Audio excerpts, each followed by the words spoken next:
Yeah. You already know what time it is. What time is it? It's takeoff time, baby. Countdown to go up. Man, you know what? I was getting ready to sing a song, but I'm like, nah, that wouldn't be the right time to do that. I don't know what song it's going for. Nah, don't even worry about it. Don't even worry about it. You know who we are. I'm your boy, Adrian, a.k.a. D. We are the other guys. I'm Stubbs. Come on, Dr. Spot, Cosmic Shock, you're in the cosmos. You already know what time it is. And you know, I'm very fired up for this particular show. Why? Why? Because as I turn over here to my left, got another special guest here in the house. Another bearded brother here on the show. Who is he? We got Damon Cannon, the one, the only community-focused entrepreneur, owner, operator of his own businesses. One of them is Yard Boss. The other one is Higher Muscle. He has several things in the works, several things in the past, and he's just doing it. Oh, I know. I was about to rhyme something terrible. Come on with it, man. Come on with it. Anyways, we got Damon in the building. Give it up for him, y'all. Let's go. Thank you, brothers. Thank you. Welcome Appreciate to the show, my brother. Welcome to the show. You got to show me how you got your beard like that, man. Listen, man, just the naturals of juices and berries. You know how I go. Oh, come on, coming like to that. America. Yeah, Saying I got that special kind of, melt a couple of tires, make sure it's black in the right spots. You know what I'm saying? So you got the concoction, huh? Absolute asphalt in here. You know what I'm saying? Whatever I need to do to get it, That's what I'm talking about, brother. Growing up back in the day, have you ever seen anybody with a Jerry curl beard? Man, listen, I done seen everything. I seen the Jerry curl beard. My homeboy who I used to hoop with, he just brushed his beard all day. Literally had 360 waves. I seen that in his before. beard. Oh, that's fire. Yeah. I seen gotta somebody see it. who got cornrows in their beard, like braided beard. That looked crazy as hell. But I don't got that kind of energy, bro. Like who want? He just every day. I'm talking about shoot 21. He'd be like, all right. But what was his? Was this 362? Was this wavy? Yeah. Okay. Yeah. Yeah, I ain't got that type of time either. But you know what? I want to start off by getting into your career, man. You are a man with many notches in his belt. Thank you, brother. Hey, let's just start off by saying, what got you in the business for one, Yard Boss, which is his business, by the way. What got you into starting that? Well, really, it was young brothers like the both of you for real. You know what I'm saying? It's like y'all, man. I love to see our people doing big things. So congratulations to both of you. Thank you. You're right. Creating their own platform. So many people like whine and cry about what whoever won't give them. Right. So when you create a platform for us to celebrate ourselves, for us to know each other, right, for us to create kinship, that's fire, man. So both of you should be really, really proud of what you've done, brother. I'm proud of both of you, and congratulations. Thank you, my brother. We really do appreciate I'm proud that. of you too, because you employ people in the community, or just in general. You're an employer. I see so many of us not in the employer position. It's just good to see. No, absolutely, man. It was a matter of taking them from the block to the clock, for real. You know what I mean? Just straight up. I was a logistics analyst for a lot of car companies, international freight, ocean containers, air charters, stuff like that, related to emergency automotive things. You know what I mean? So if there was a hurricane in Japan, my phone rang at 3 o'clock in the morning, like, hey, we need to reroute this, so we're not short on those parts. So, I'm doing conference calls at, 2 a.m., with people in Korea, so I definitely had the corporate life and corporate background. And everybody say, Damon, you at Chrysler, you at Ford, you at Volkswagen, you at Audi. Boy, you looking good, you riding good, listen, man, for real, can you put me on? Like, I'm really struggling right now. I know you got to know, can you put me on, son? And the truth was, if I gave them a pen out of the office, I literally could not take a pen out of the office. I'm talking about shit would go off. I'm like, damn, I'm out here, I'm stunting, but I'm fronting because I'm powerless. My nuts is snipped. I could do nothing for you. I couldn't give you no water out the office. That restricted, huh? Is that real? And I was like, so for so many of us who come in there, fly tie, I'm a such and such at the such and such at the such and such. And when that man come and be like, yeah, we don't need you no more. We're going to replace you with this algorithm or this AI. What can you actually do? Nothing. They're taking your car back, company car. They stripping you of your title. What do your title mean to them? Nothing. So I wanted to take that power back, man. And I wanted to be able to, meet someone like the both of you gentlemen, you know what I'm saying, and patronize whatever it is, whatever product you sell, right, to celebrate this show and both of you all's accomplishment in, creating this platform.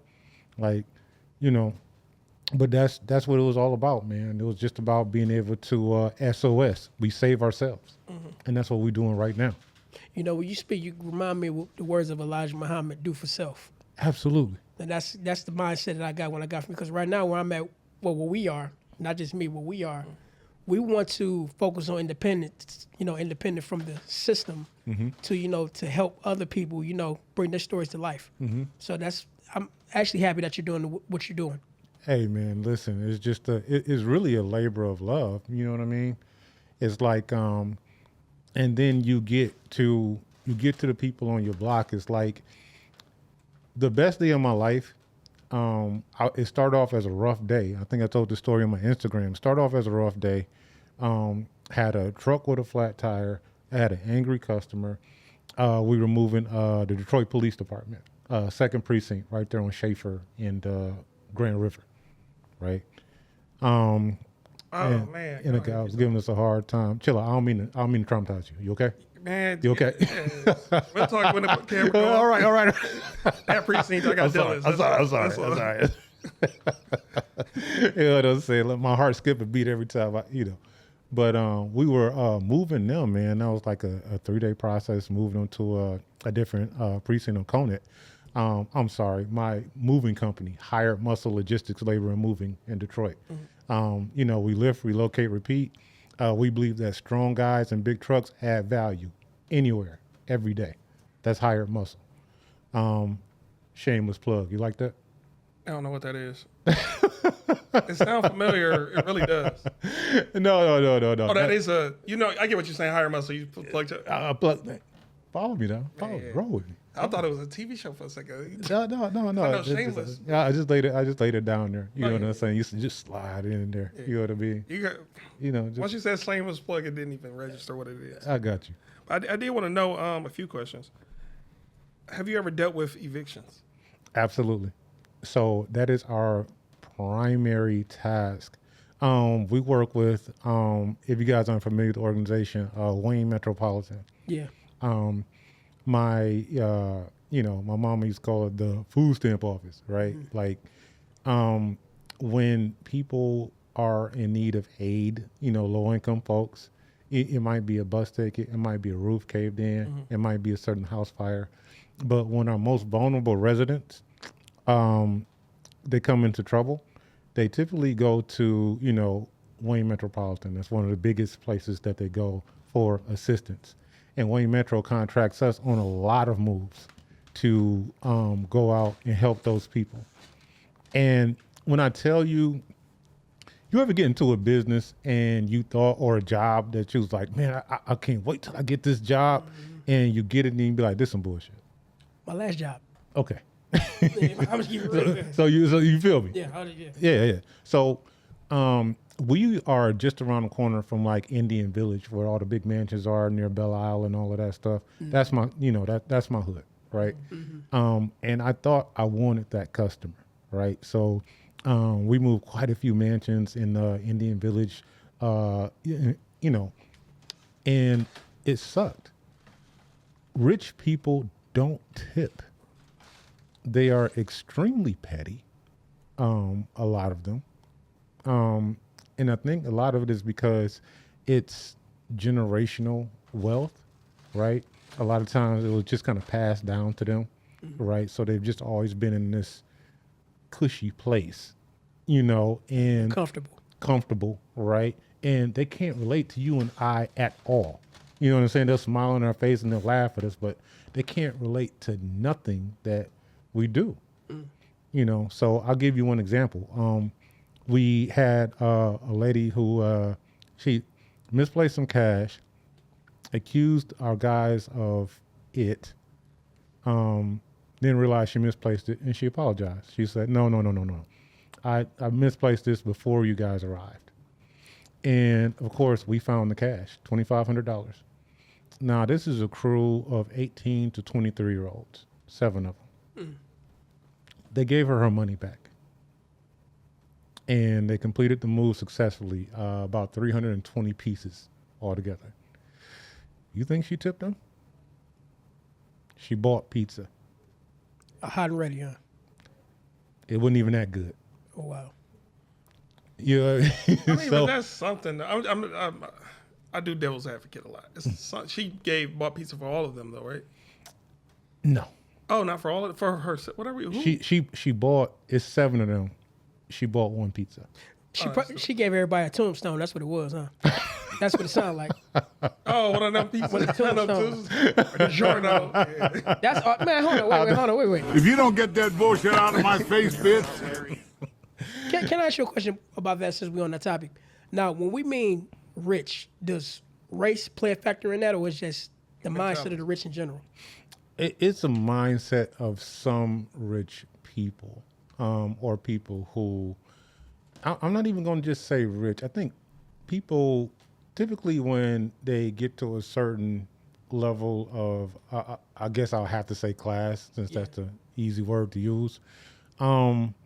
They just don't get a lot of exposure to culture, right?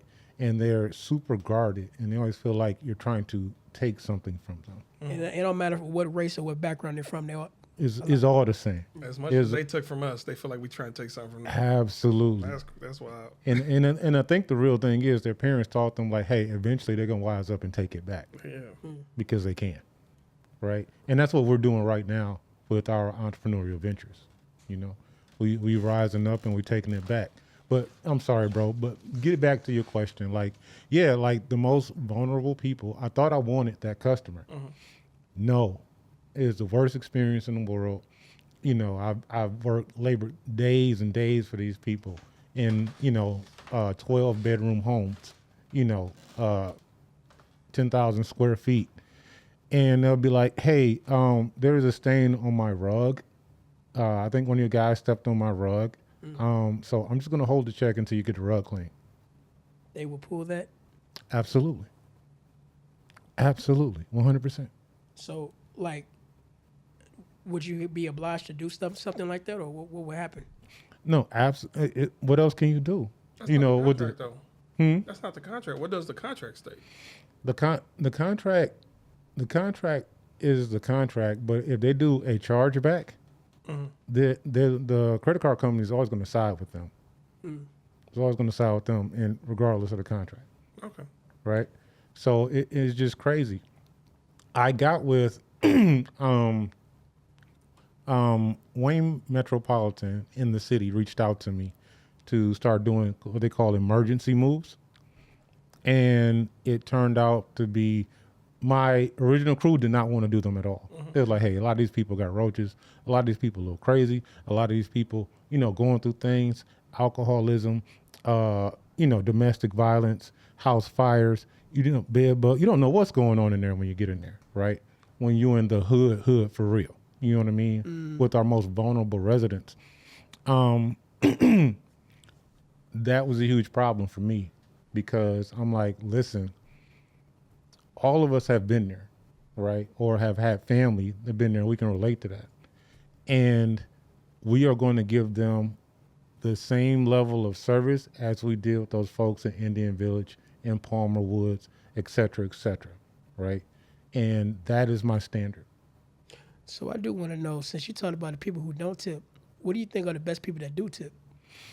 The best people who do tip are the people who actually have the least, believe it or not. Because, what makes us good at what we do, and the reason that we were granted that huge contract at the Leland, the people who work with me with the city and Wayne Metropolitan and Salvation Army and these other types of organizations, Habitat for Humanity, et cetera, long list, they know that I am sympathetic and I am empathetic. Empathy for, like I've walked in those shoes, right? So I understand. So I encourage our city and these people in charge, listen, don't send no contractor from Troy, right, or Berkeley to take care of Big Mama, right, to take care of Auntie, to take care of Man. You know what I mean? No, I got that. I got that, right? Because you don't speak the language, and you're not gonna be talking to them crazy. And I've come in situations where they've talked to them crazy, and we tell them, hey, nigga, go outside.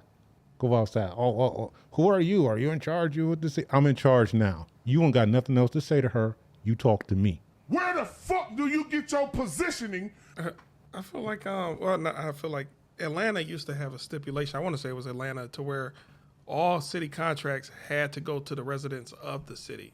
Beautiful. And yeah. then once they outsourced that, I think they voted that rule out immediately. All these black people that had the contracts overnight, they went right back to other people. But it's like, weren't they showing that they were capable this entire time? Why did you just choose to go with somebody else? Exactly, and that's what started the that renaissance that we all saw before our own eyes. We're all old enough to remember how Atlanta just boom. Yeah. You know what I mean? And that was a part of it. Back in the 70s, they said, hey, if we're not going to allow you to build an airport here unless this many contracts go to us. You know what I mean? And Killer Mike has been a dope advocate. Yeah, a dope advocate. And teaching us those lessons, about the mayor. I can't think of the mayor's name right now, but talking about that mayor and how he launched things. And not the mayor here. No, in Atlanta. Okay, yeah. In Atlanta. But even Coleman Young, when he was the mayor there, that's the reason that they froze out the city for so many years. Ain't it that black woman that's the mayor? His name is Andre Dickens. Oh, it's a man. Okay, Andre Dickens, yep. So, and it was just like in Atlanta, they did a lot, man. They said, listen, y'all not going to be able to move or do anything unless, this many of our people, you know what I mean, the residents of Atlanta, the contract should look like the city, right? The people who hold the contract should look like the city, at least a percentage of them. And that's huge. But I kind of, not to cut you off, but I kind of want to talk about that for a minute. We were supposed to have that here. I don't know if you're familiar with something called the 51% rule. Mm-hmm. I noticed that they don't abide by that here in the city. Can you explain what that is, though? The 51% rule, I believe Coleman Young put that into play when he was mayor. 51% rule basically means that in order to do business here, whether contracting, landscaping, whatever, if you have a big major contract, you're supposed to hire 51% of Wayne County residents. I want to say they still do that in the trades. Trades got to hire the residents from here. It's so funny you say that because I don't see that with DTE. I'm just saying. But a lot of people with money, they'll buy a house here. They may not ever live here, but they own a house here, so that's how they qualify. There's a lot of mayors and stuff. I think you can't be a mayor or run to be a mayor of certain cities unless you've been a resident for 5 or 10 years. So they'll just buy a house. They got houses. Rich people got houses everywhere. But what as far as doing work? Like, when they build up the Hudson building down there, you know what I mean? Was that 51% of Wayne County residents? I wouldn't know that. I'm not in, yeah. Now, what I was told, I've been to some of these trade, when they hire for the trades, they were going to record said they don't do that. And in order to do that, you got to call and report them. Get their number, get who the contracting company, and report them. Mm-hmm. They'll come out and issue them a fine. Because they're supposed to hire 51% of Wayne County residents. Yeah, I did want to know about what exactly is an emergency move? Or is that just another word for eviction? Well, sometimes it is an eviction, but sometimes it's a house fire, right? Sometimes it's just somebody who's been sick and shut in, and they're just proud. You know what I mean? What you mean, like a loiterer or whatever? Not a loiterer.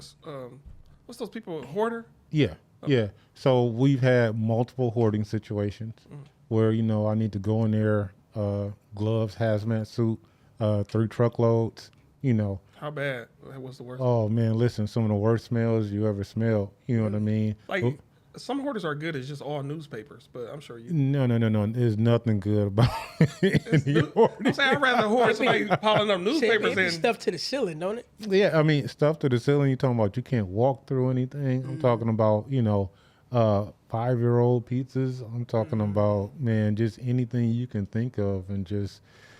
It's crazy. It really is. Have you ever seen that episode of Hoarders? This woman was hoarding fecal matter. She had just put it in pop bottles and jars, and she would just leave it all over the house. Yeah, I'm just saying that in comparison to somebody who just got newspapers and that.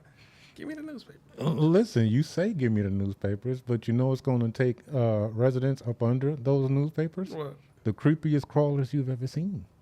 So are you? And they have a breeding ground now, right? But, you done gave the everything that crawls you know, a perfect little, environment. little hotel room. So you seen the craziest of rodents and roaches ever, pretty much in the house. Absolutely. Absolutely. So how would you gear up for that? Like, what would you, if you were to do a job that has all that in one house? You know, basically, man, you put up the dough and you just, you put on your hazmat suit. You know, you walk around looking like the biggest condom ever.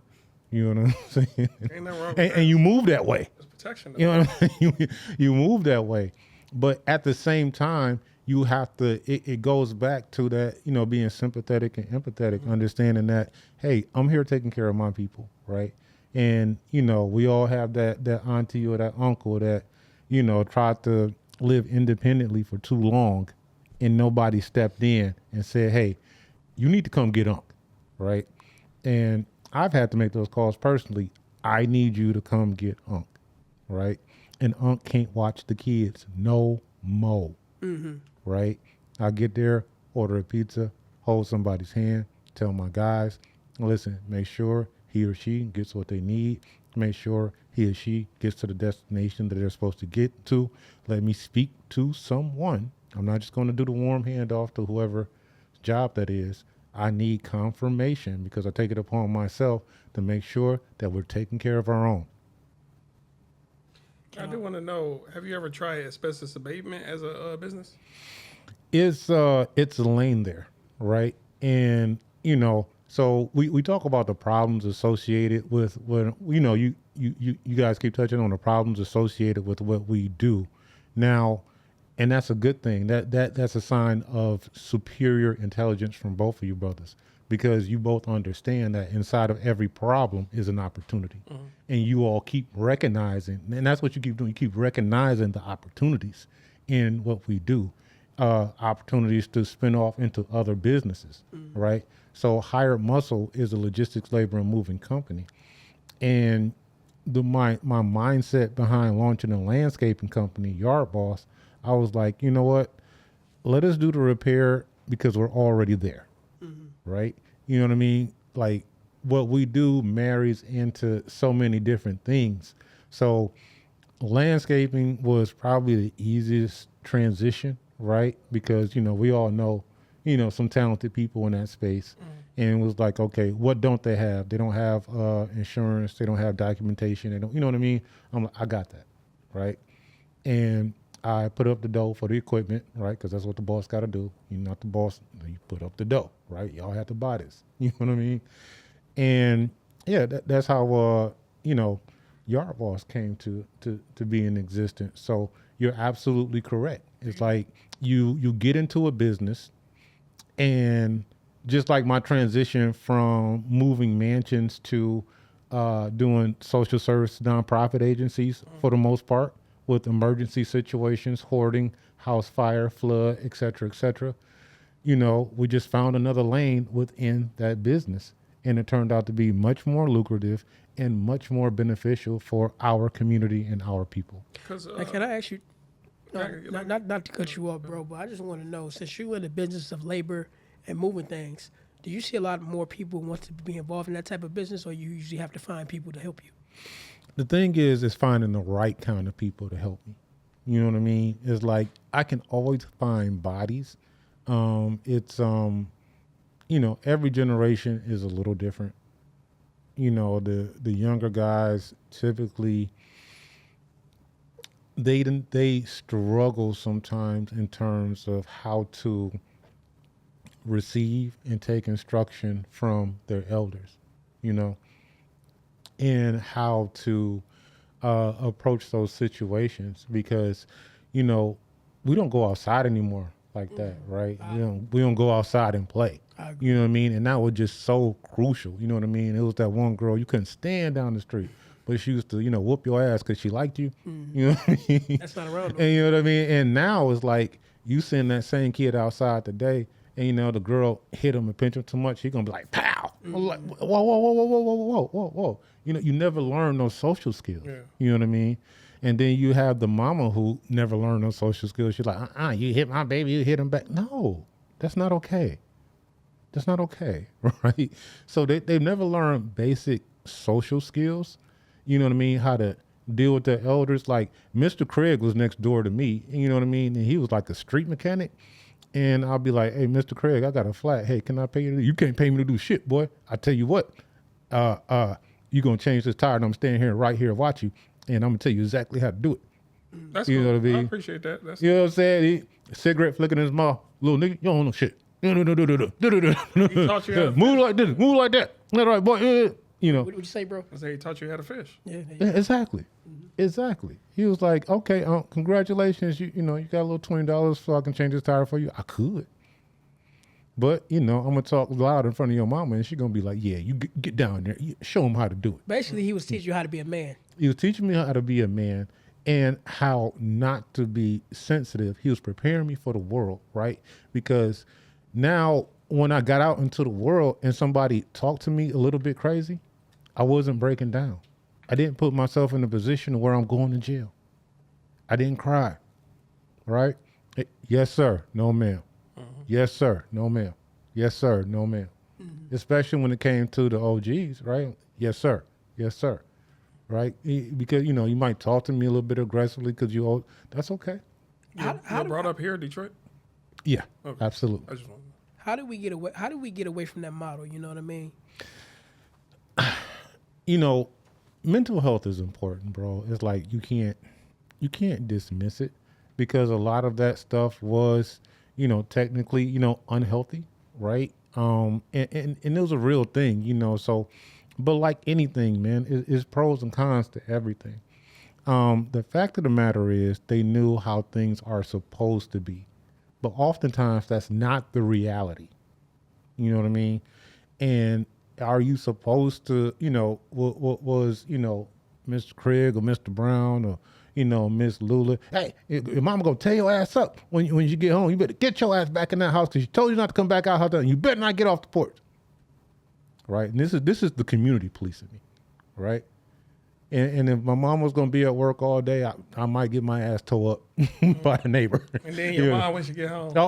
Listen, again, it's on repeat. You know what I'm saying? Then my granddaddy, when he got home, round 3, you know what I mean? It was like, But you don't learn that lesson because and you're not gonna talk back to Miss Lula May.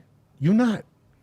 You're not. I dare you. Do you think the 80s was the shift, pretty much the introduction of drugs in the community that shifted village community mindset, or we're all going to partake in the raising of this kid and now it's just...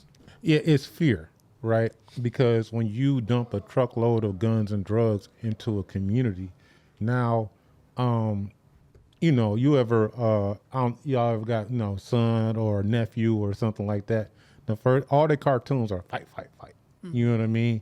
And then they get their little squirt gun. First thing they do, they don't want to shoot their friend. They want to shoot you because you uncle, you dad. You know what I mean? They want to, whoever the authority figure is, like, I'm bad now, right? So imagine, you know, the feds dropping, you know, hundreds of pistols and drugs and not only making them, you know, giving them access to weapons of war, right? But making them rich. Yeah. You know, you got all the guns and you're rich. And sending them to jail. Absolutely. And now you just got a straight up pipeline in prison. Like, I was raised in that community, YBI, BMF. You know, a lot of people watch it on TV. That was my block, literally, not ish, literally, right? I walk out the door, go past one stop sign. Next stop sign is 12th Street, right? That's all we heard in YBI, BMF, 12th Street, boy, 12th Street, right? All those dudes were on my block, right? Y'all remember the movie New Jack City? Of course. With the what's the name brothers, like Chamber Brothers? Chamber like, Brothers. Yeah. So that was the building that was literally on the corner. The Carter? Yeah, literally on the corner, right? So, like, that's where I'm from. You know what I mean? And for them, it's like some sexy story. I was like, there wasn't nothing sexy about it for me, bro. Not at all, man. But by the time I graduated high school, and I was, you know, raised by my grandmother, by the time I graduated high school, 3 of my 4 uncles were dead. Right? Street life or just one in prison? All street life. Okay. Something drug related, right? You know, my mother went that same route. You know what I'm saying? She's still with us, but, you know, we're estranged because, you know, she's still in that life. You know what I mean? turned the family house into the trap. Right. It's the trap to this day, right now. You know what I mean? If obviously, you know, I'm a legit business person, but if I ever needed, you know what I mean, some like real drugs and like a machine gun, I'll call my mama. Everybody got ties to all aspects of life. And that's what it is, man. It's like, so back to what we're talking about with community, man. It's like they, you know, it is very intentional and it's very strategic. They took the strongest community, the most militant, active community, and found the younger kids and was like, here's an open air, open gun free market, and we are not going to enforce it. And that's the era where my mother grew up. And they added welfare to that too. Absolutely. So my father called it a be cool check. After they rioted and burned the city down. A be cool check. A be cool check. Wow. Chill out, just They gave whoever $175 a week. Open air drug market, open gun drug market, no enforcement. What else was going to happen? We don't have to come bash our heads in. You know what's going to happen? YBI, BMF. That's what's going to happen. Can I also add this to the conversation too? Around the time of the 80s, all into the 90s, it took all the good paying jobs out of the community. Absolutely. Especially with outsourcing and, you know, stuff like that. And listen, man, it was crazy. So I graduated from high school in 97, right?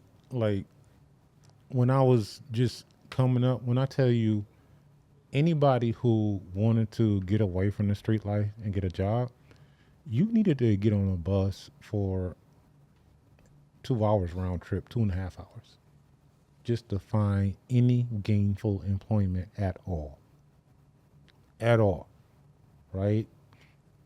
So it was just crazy. You know what I mean? I remember after school, you know, I'm opening doors at the Fox Theater. So I'm going to school. I'm working there 25 hours a week because that was the law. I was making $5.15 an hour. And I paid for 100% of my expenses for everything. Graduation, prom, all of that. And it was like, it was on me. You know, you figure it out the best way that you can. So, and I get how some people quit. Like, I wanted to quit so bad. You know, my Uncle Fuzz, who I love so much, he's no longer with us. You know, died, street stuff, Chicago, you know what I mean?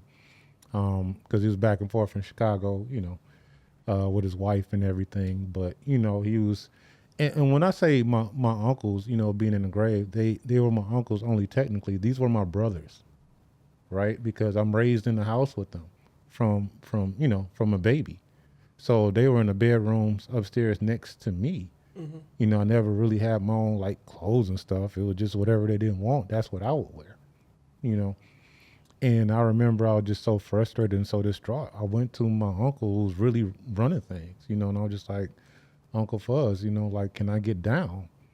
And he was like, nigga, I'll kill you. I'll kill you myself. My one uncle was like, hey, you know, Pookie want to get down, because that's what they call me. I'm a Pookie, right? So they was like, Pookie want to get down with the hookup. And my other Uncle Fuzz was like, nigga, I will cut your fucking nuts off. Don't you ever say no shit like that again. Go in the house before I fuck you up. So you could tell he did it out of necessity, not glory. He was that hustler. Like, yeah, y'all remember that show The Wire? Well, you had the one guy who was always clean cut, very cool, didn't say much. Did Oh, what's his name? character? Yeah. Stringer Bell. Stringer Bell, Yeah. right. That embodied who he was. If he could avoid conflict or violence, He would. he would, 100%. And it was just business for him. It wasn't emotional, it wasn't crazy. The killer part was he showed up maybe 2 weeks later and made sure I got fresh for my first day of high school. You know what I mean? So it was real. I know some people, they They just want their name to ring out in the streets. And if you're gonna be in the streets, I like people like Stringer Bell, like what you. That was my Uncle Duck. And just keep it. Yeah, that sound like a 5 heartbeats, Duck. Yeah. Now the same guy I'm talking about, his little brother Duck. You know what I'm saying? Donald Cannon. Oh, Duck, I get what you're Duck. saying. Duck. Yeah. Duck. You know what I'm saying? Man, let me tell you, Duck, boot camp, 3 stints of prison, who was also my housemate in the other room upstairs. He kind of sounding like dude from Jason Lyrics now. Yeah.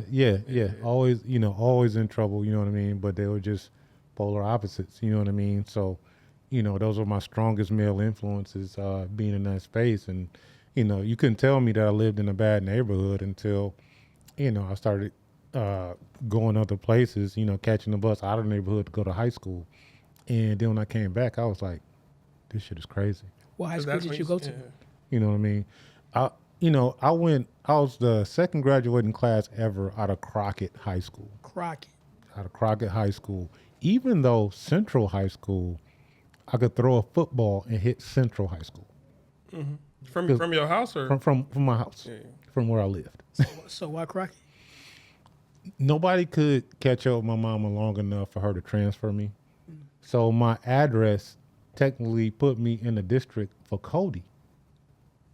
You know what I mean? So I was catching like 3 buses to Cody. Then I got somebody just begged and cried till somebody transferred me to McKenzie. And then when I finally settled at McKenzie, got on the football team, I was like, I'm okay. I'm at McKenzie with my brothers. I got a random call from my father, and he was like, "Oh yeah, this lady called me. And he said about this new school, and they're gonna be a school of choice, and they're gonna do, so I'll put you in there." I'm like, "What? I'm good." What? I just made the team. Like what? That Crockett didn't even have no team. Was vocational schools a thing back then? Yeah. That's what Crockett was known for, just Votech. You know what I mean? So which one did you go? I mean, what did you take up? I took up cosmetology. Okay. I took up cosmetology. Listen, man, I got 1,500 hours cosmetologist license. And let me tell you how it went. Like the way I fed myself is I was a barber in the hood. You know what I mean? Yeah. So my guidance counselor knew that, and my guidance counselor knew me very well because I had all these issues. You know what I'm saying? With my mama being in the street and all that kind of stuff. So yeah, man, they sent me to Crockett, and I was just like, y'all can't be serious. Mm-hmm. So I traded football practice for a mannequin, and doing French rolls and shit, doing braids. How were you with the Clippers? Listen, man, it was always a line for haircuts in my vocational class, so they would let people who was dealing with some of the similar circumstances as I was. Be like, hey, Damon, you mind doing a haircut? And I would look at the person's face, he'd just be like, I'll be like, bro, I got you. Don't worry about it. Come on. Because, when somebody's struggling, when another black man is struggling, nothing needs to be said. You know what I'm saying? You're right about that. You've seen it before, and you've experienced before. I broke bread just off the look. Mm-hmm. Today. Yeah. And that's just what it is. You know what I mean? We can see about that we don't know. You know what I'm saying? Struggling with the kids, baby crying, you know what I mean? Daddy, we thirsty, you know what I mean? You hear that? You got him. Mm-hmm. Nothing needs to be said. He don't want to be like, I need help. You know what I'm saying? I got you. Yeah. I'm glad you brought that up because, it's a lot of guys, they peep the sign but don't care. And that's the main thing. We don't care about each other no more. You know what? That kills me, man. It's like you hate the dude who's always flexing and flossing and trying to make you feel less than. Mm-hmm. Then when you get the leg up, you become him. That's when I lose respect for you. Mm-hmm. Don't become him, right? Like let's let that dude go. You know what I mean? I was lucky enough to have a mentor, man, a gentleman by the name of Stephen McGee. And him and the Omegas just kind of took me in, you know what I mean? And just, mentor me to just learn the, scholarship, uplift, perseverance, primarily brotherhood, and it was weird, So, I got into that mentorship program for all of my high school years, and I would come home, man, And, you know, I would hug my brothers, be like, all right, man, love you. I'm going to talk to you later. And they used to push me like, you get your son? Like, what's wrong with you? You know what I mean? And it was a big thing. You know what I mean? The neighborhood was teasing me. You know what I mean? Like, they'd be hugging his brothers. Like, what's wrong with it? You know? Because you don't know the last time you're going to see them if they in the street. Especially after what we experienced. Yeah. You know what I mean? Like, literally 4 people in my house who I saw every day, who I ate with every day, was dead by the time I got to high school. Dang. Right? So it's like, you don't take anything for granted, man. You know, you don't. Tomorrow is a promise. All we have is right now. That's true. You might have asked me. Go ahead. Why do you think us as men have a problem showing love? I think it is a learned behavior. It's like, you know, with you know, and that really it doubles down on the business thing, right? A lot of times in leadership and business, you have to demonstrate what's possible, you know, and that's the biggest thing. So when my brother started going to the events and the parties that, you know, me and my dudes, you know what I mean, with the cues, you know, watching us and mentoring us, you know, and coaching us, you know. And once my brothers, they saw that because they were older than me, you know what I mean? They were like, oh, I get it, right? Because we couldn't be in the program unless we know everybody's first name and last name. We knew everybody's phone number by heart. You had to call everybody every day. You know what I mean? If somebody got an A in the class and you get another person got a D in the class, y'all in the same class? Oh, no. Build them up. Unacceptable. Unacceptable. Sitting up there. His daddy just died. And I ain't know. Why didn't you know? Right? That's a failure. Okay. And I bring that same energy to my staff, and I bring that same energy with my kids, man. Mm-hmm. So, yeah. Yeah, you got to build that community. It, Like, you've seen the movie, Remember the Titans, or so many sports movies. Mm-hmm. They're losing till they become united. Mm-hmm. And that's just what it is.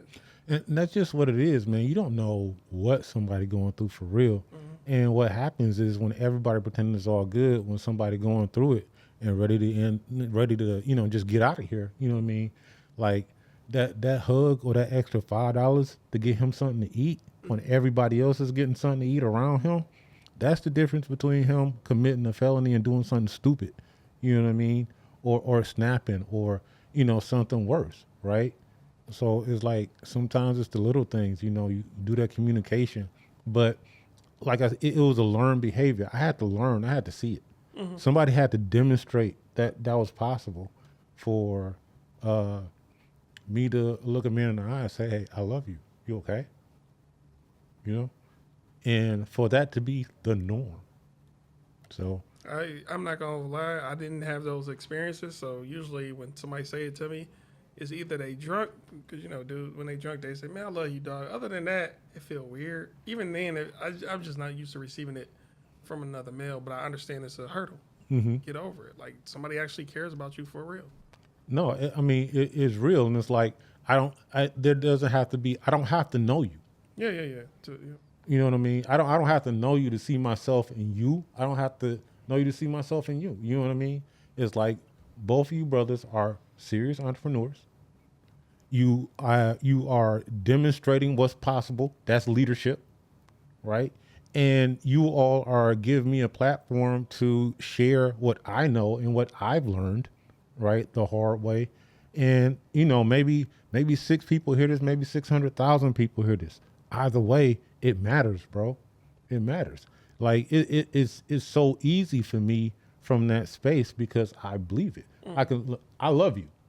I love you, right? Like, and I don't know you, but it don't matter because we stand on the same kind of business, right? We have that kinship. So, like, I understand a lot of, you know, where you guys are at right now, where you're going through, and what it's like to launch. Launch is not easy, bro. It's hard. Well, if we destined to take off, we got to launch. Just say shameless plug. There it is. Hey, you heard it, man. But I do want to know something too. How did it feel to get that first big win when you were starting your own business? Let me tell you how it felt to get my first big win. The first thing I do is take a shower, and let me tell you why.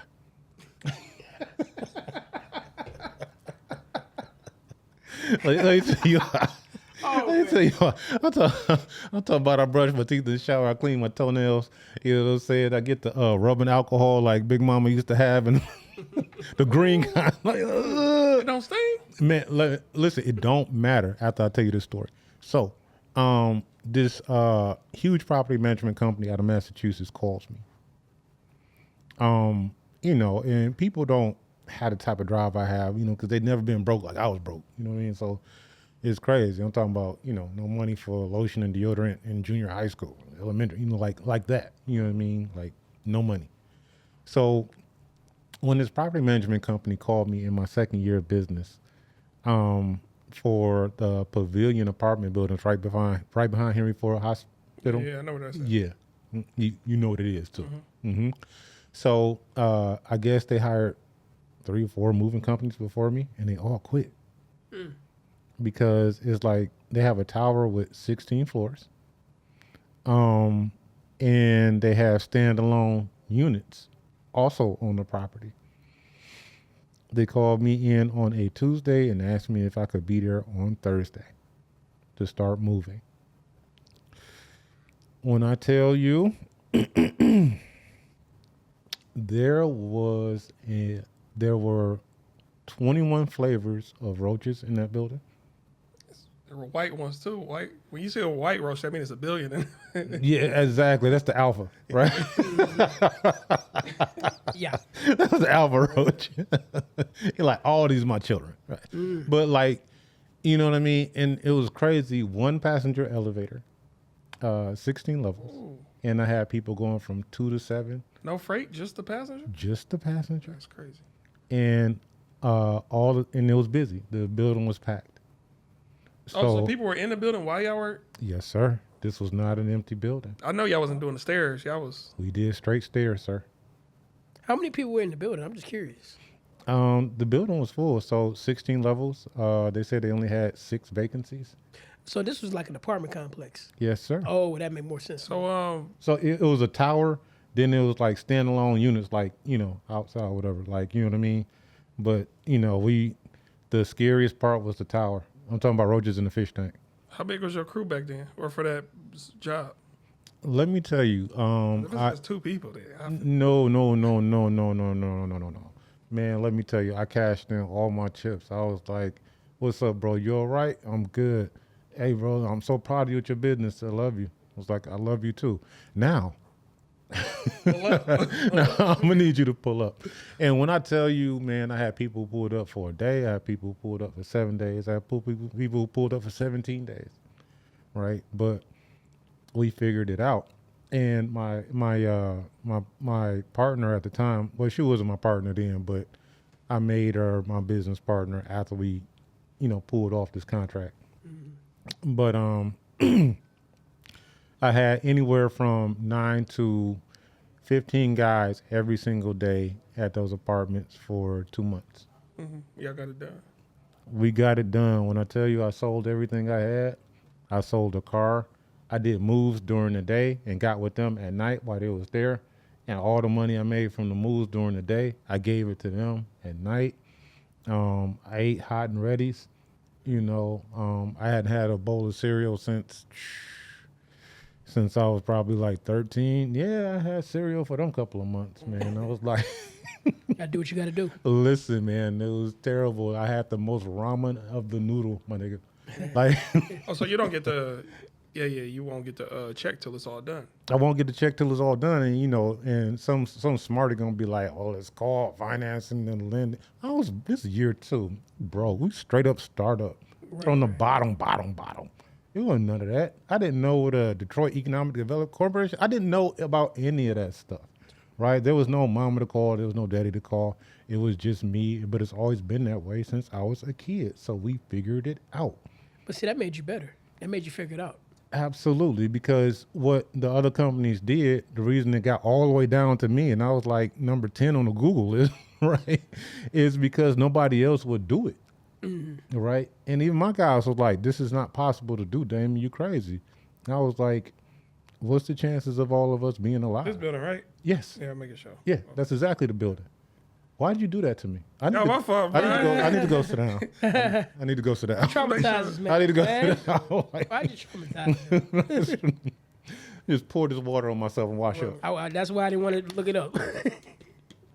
Listen, you can see from the outside of it. You know what it is. They gotta have more than one elevator than now. I want to say nowadays. The other that's one illegal. was down. Oh, it was down. So they did have. They had two in the building. passenger elevators. The freight was down, and the one passenger elevator was down. So it's closed for good, right? It should be closed. It should have been closed in. Yeah, it said closed. Yeah, the Pavilion. Now, can I ask you another question? Now, would you ever, because with the Brewster Projects when it was open, would you think that be something that you'd be interested in, doing a job there? You know what? If it came down to it, whatever. Right? Because at the end of the day, everybody who lives there looks like me. Right. And they're suffering. And, we can say whatever we want. You know what I mean? But we remain gracious. We remain professional. And we were hungry. You know what I mean? So even though I paid those guys at the end of every day, that was the other trick about it. You wouldn't get no Friday. No, you pay them at the end of every day. Cash. Or Cash App, right?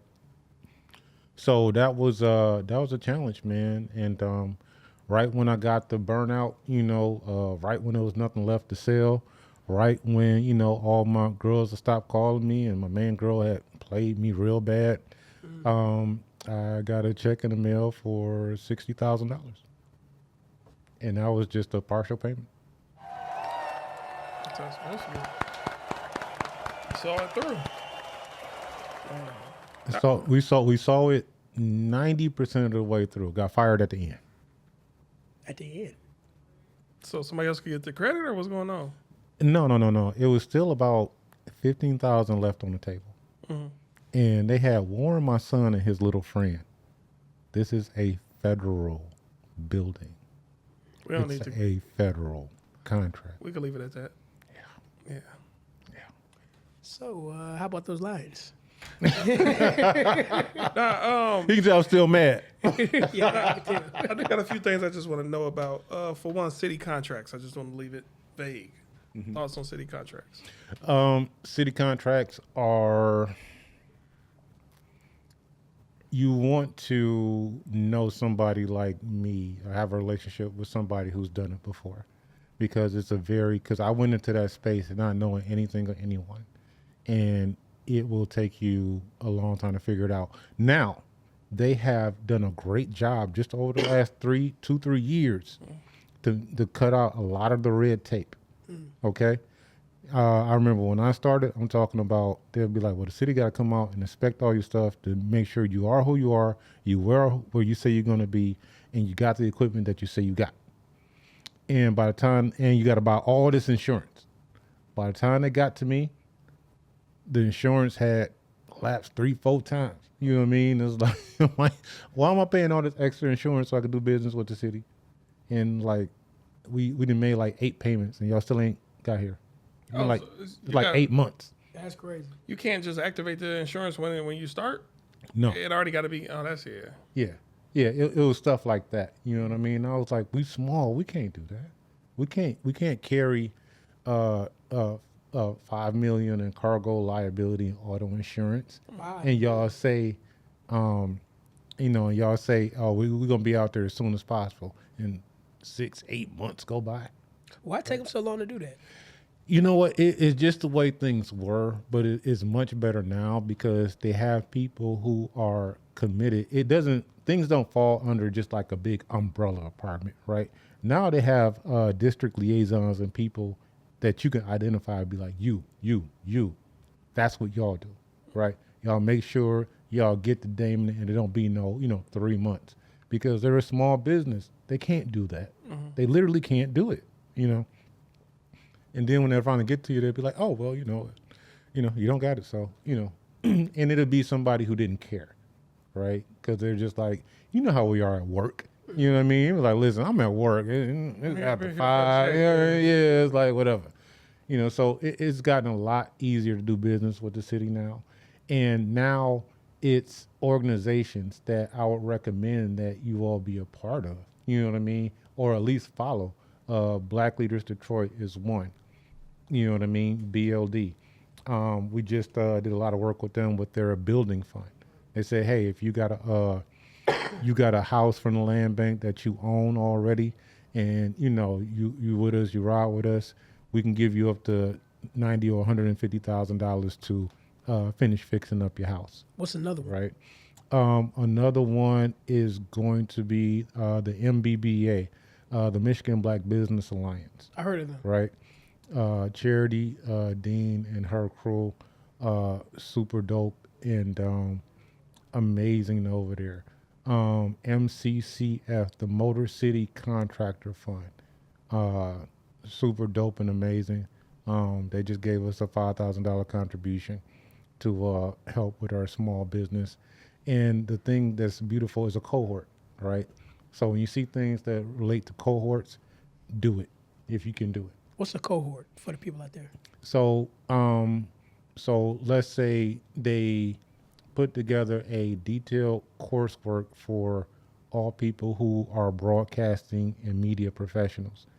And they will find 30 guys like you all and say, listen, we're going to Zoom 1 day a week, right? And we're going to bring in guests who are high level in the industry, like truly high level bosses in the industry to come in and talk to you. We're going to meet once or twice a month and you're going to meet these people and you're going to build these relationships with these people, right? And they'll be able to tell you one-on-one, like what to do, what not to do. And of course, y'all will get to know one another, you know what I mean? And y'all start doing business cross-functionally, you know what I mean? And at the end of this particular cohort, they gave us $5,000 to assist on our journey. Our assignments was like, do all this stuff, like basically to build a detailed business plan, right? Those were the assignments. And once you get done with all your assignments, you actually have a detailed business plan that's ready, 100% ready to be handed off to Detroit Economic Corporation or biz or whoever you choose as a lender, right? They also at every social function, they introduce you to every single small business lender, like this. Mm-hmm. You know what I mean? So these people aren't just strangers behind an email anymore. You know them. You know what I mean? If you see them at the Whole Foods, you can be like, oh, what's up, right? So, business is built on the strength of relationships, right? You can get more done with cash and you can get more done with a good relationship than you can with cash and assets. I agree. Yeah, I believe that. Oh, Now, I did want to know about the Black Leaders Detroit. You said they can give 80 to 90,000, possibly to help finish a house. Well, is that a grant or a loan, or what exactly is it? They do grants and do loans. Okay. Black Leaders Detroit gave me a $10,000 grant. They also gave me a $20,000 no interest loan. Oh, I love the no interest. They sound like they really care then. Absolutely. So 5 years ago, I stumbled upon an organization. They looked, they did their homework to say, okay, is he about what he say he's about? And that truck you saw me pull up in outside, yeah, I just paid off Black Leaders Detroit this year. That's what I did when I bought that truck. Now, how's that regarding the taxes? Do you have to pay any taxes on that loan or no? No, no taxes, no interest loan. They're a nonprofit. Okay. You know what I mean? That's what I wanted to know. Yeah. So there's just a few dope organizations to check out, man. And when we post this up, I'll drop some others.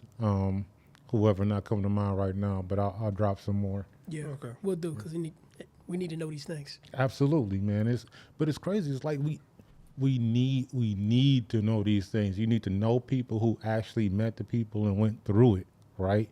Like, hey, where can I get some cash flow for my business, right? Where's the best place to get insurance, right?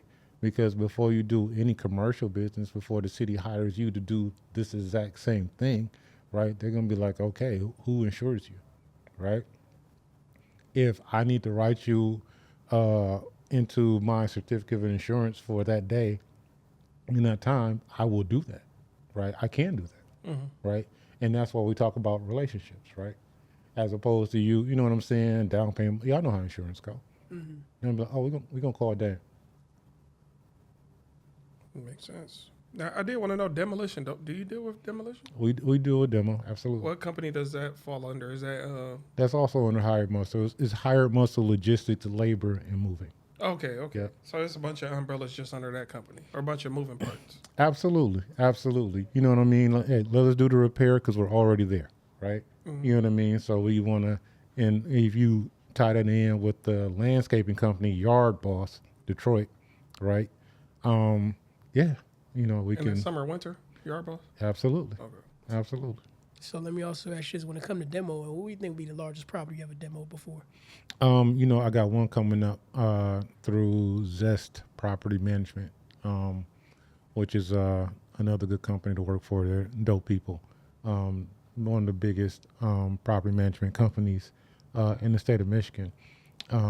They have a 60 unit in Flint. And, you know, it wouldn't be the first time we demoed something out, man. You know, we demoed out. And, yeah, we done some bigger than that. But demo, I call it ain't no whole demo.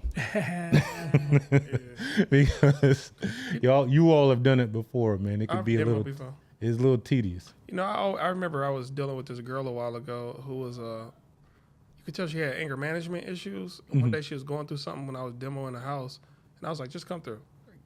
Gave her that sledgehammer, and I feel like sometimes if they can ever make it a thing, demolition company should just like, hey, pay us money, $50. Absolutely. You can go in that room and do whatever you want. Just Absolutely. knock it out. Because even when I first started demoing, I was like, oh, this is therapeutic.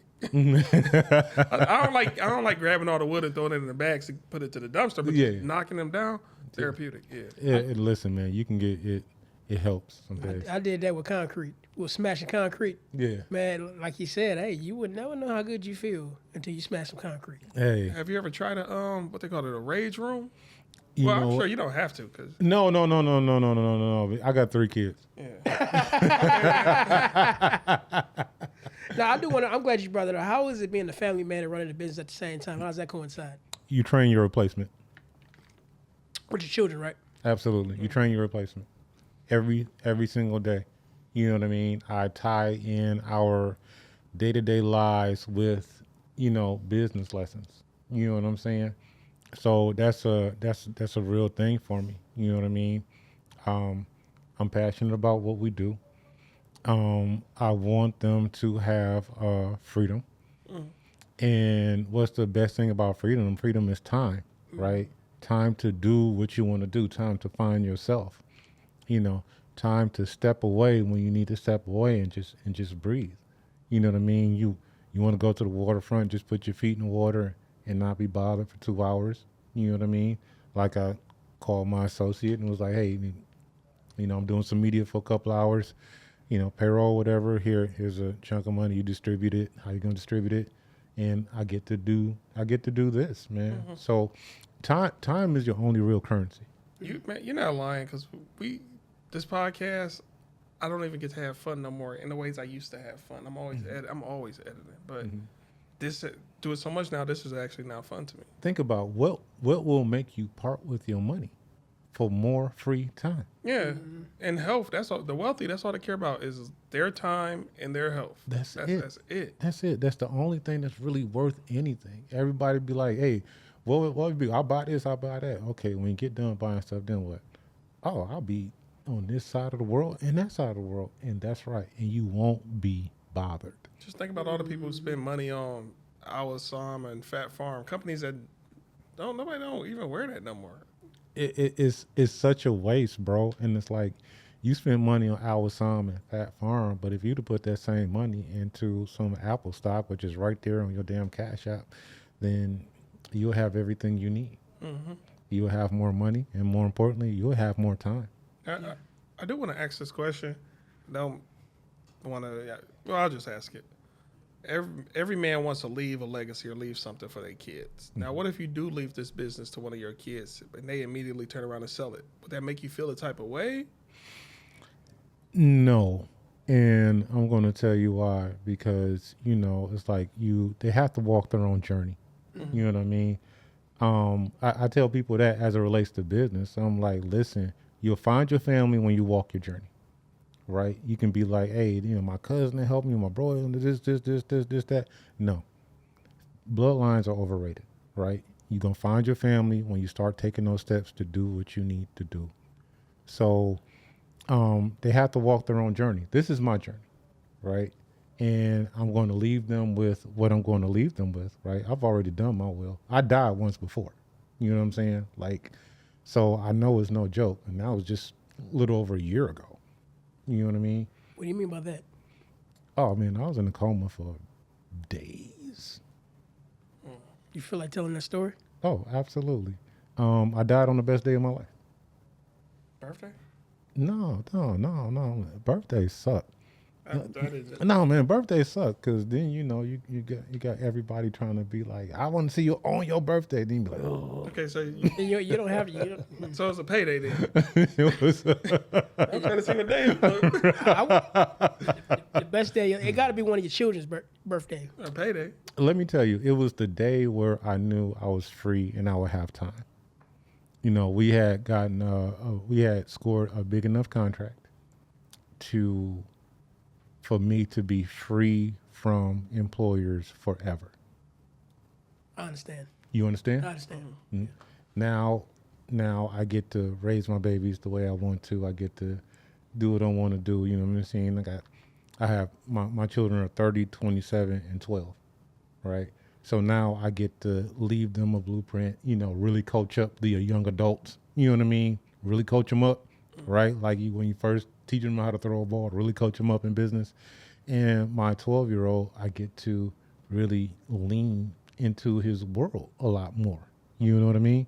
So it was just a great day, and it was such a great deal. And going from some of the dirtiest jobs, some very hard labor years, because I launched this business with no money, transitioning from being a personal trainer to what I do now, so it was just crazy. So I was having the best day of my life. I was pretty much alone all day. I got the news that, hey, you got your first substantial real bids, real money. I was just like, my life is about to change, So I didn't have anything to do the rest of the day. I didn't really talk to anybody else about it. I went and had dinner by myself. And somebody who I've been trying to avoid just because they have proven not to be a good person. You know what I mean? You ever dated one of them chicks who was like a super duper holy roller? I don't know. Really heavy in the church. Heavy. Absolutely. I don't like Absolutely. You know what I'm talking about? Yes. Not my type. Yeah. So really heavy in the church. Used to be a first lady. But I have found out some stuff that just kind of contradicted all of that. You know what I mean? That's how I usually go with those types. That's how it usually goes. But the extreme of the contradiction was the deepest extreme that y'all could probably think of. If you think, okay, that's probably too far, it ain't far enough, what I found out. So What church? What church? Not you know what I mean? I was like, you used to be a first lady getting down like this? You know what I mean? So, but she was it was the huge pressure campaign for me to marry her. And that was the thing. It's like, you should marry me. I've been, on your hip and by your side for 4 years. I want you to marry me. And there was something there, she lived 40 minutes away. So I was just like, it's something I don't trust. You know what I mean? It's something that didn't feel good. The vibe was off. The vibe was off. So you have to trust your instincts. You know what I mean? So if somebody telling you something and you don't, even if you don't have no evidence behind it, and you I don't believe you, homegirl, don't. Go with your instincts. You know what I mean? Move on. So she pops up one day, and when I tell you, man, leaning on that horn, acting a fool outside. I had just bought this house, new neighborhood. I'm so embarrassed. You know what I'm saying? Mm-hmm. Like, Making you know, sense. I was like, I'm not just, you know, like people know me. Like, this is not a good look. You know what I mean? But she knew what she was doing. I was like, get your ass in here. You know, what is wrong with you? You know what I mean? Just showing up like that. And as she was having a whole meltdown, calling upon the Holy Spirit, you know, just the whole, you know, all the nonsense, right? She seemed a little drunk, and I was like, and was just rude, dismissive. I was like, I'm not doing it, right? And she goes to lay down or whatever, and you know, she got her watch on, and she puts her phone down, and I see something come across the phone. Man, that was some of the wildest stuff I had ever seen. That bad, huh? It was that bad. Was she messing with horses and shit? No. She was doing. Come on, bro. I'm just saying. Hold on. That's why you miserable. I'm just saying. I'm sorry. It was some of the wildest stuff I ever. Man, I got so mad. I was But like, y'all's exclusive though. you know what I'm saying? We weren't even exclusive. Oh, dang, yeah. Listen, that's the killer. We weren't even speaking. Wait, She hold on. wanted a marriage for Wait, hold on, somebody she what? wasn't even with for real. Just that was the part of it was the pull up part, right? She was like, you just gonna pull up. So, and even and I rewind just a little bit, maybe just 20 minutes before that, my homeboy called me, who was a valet at Floods.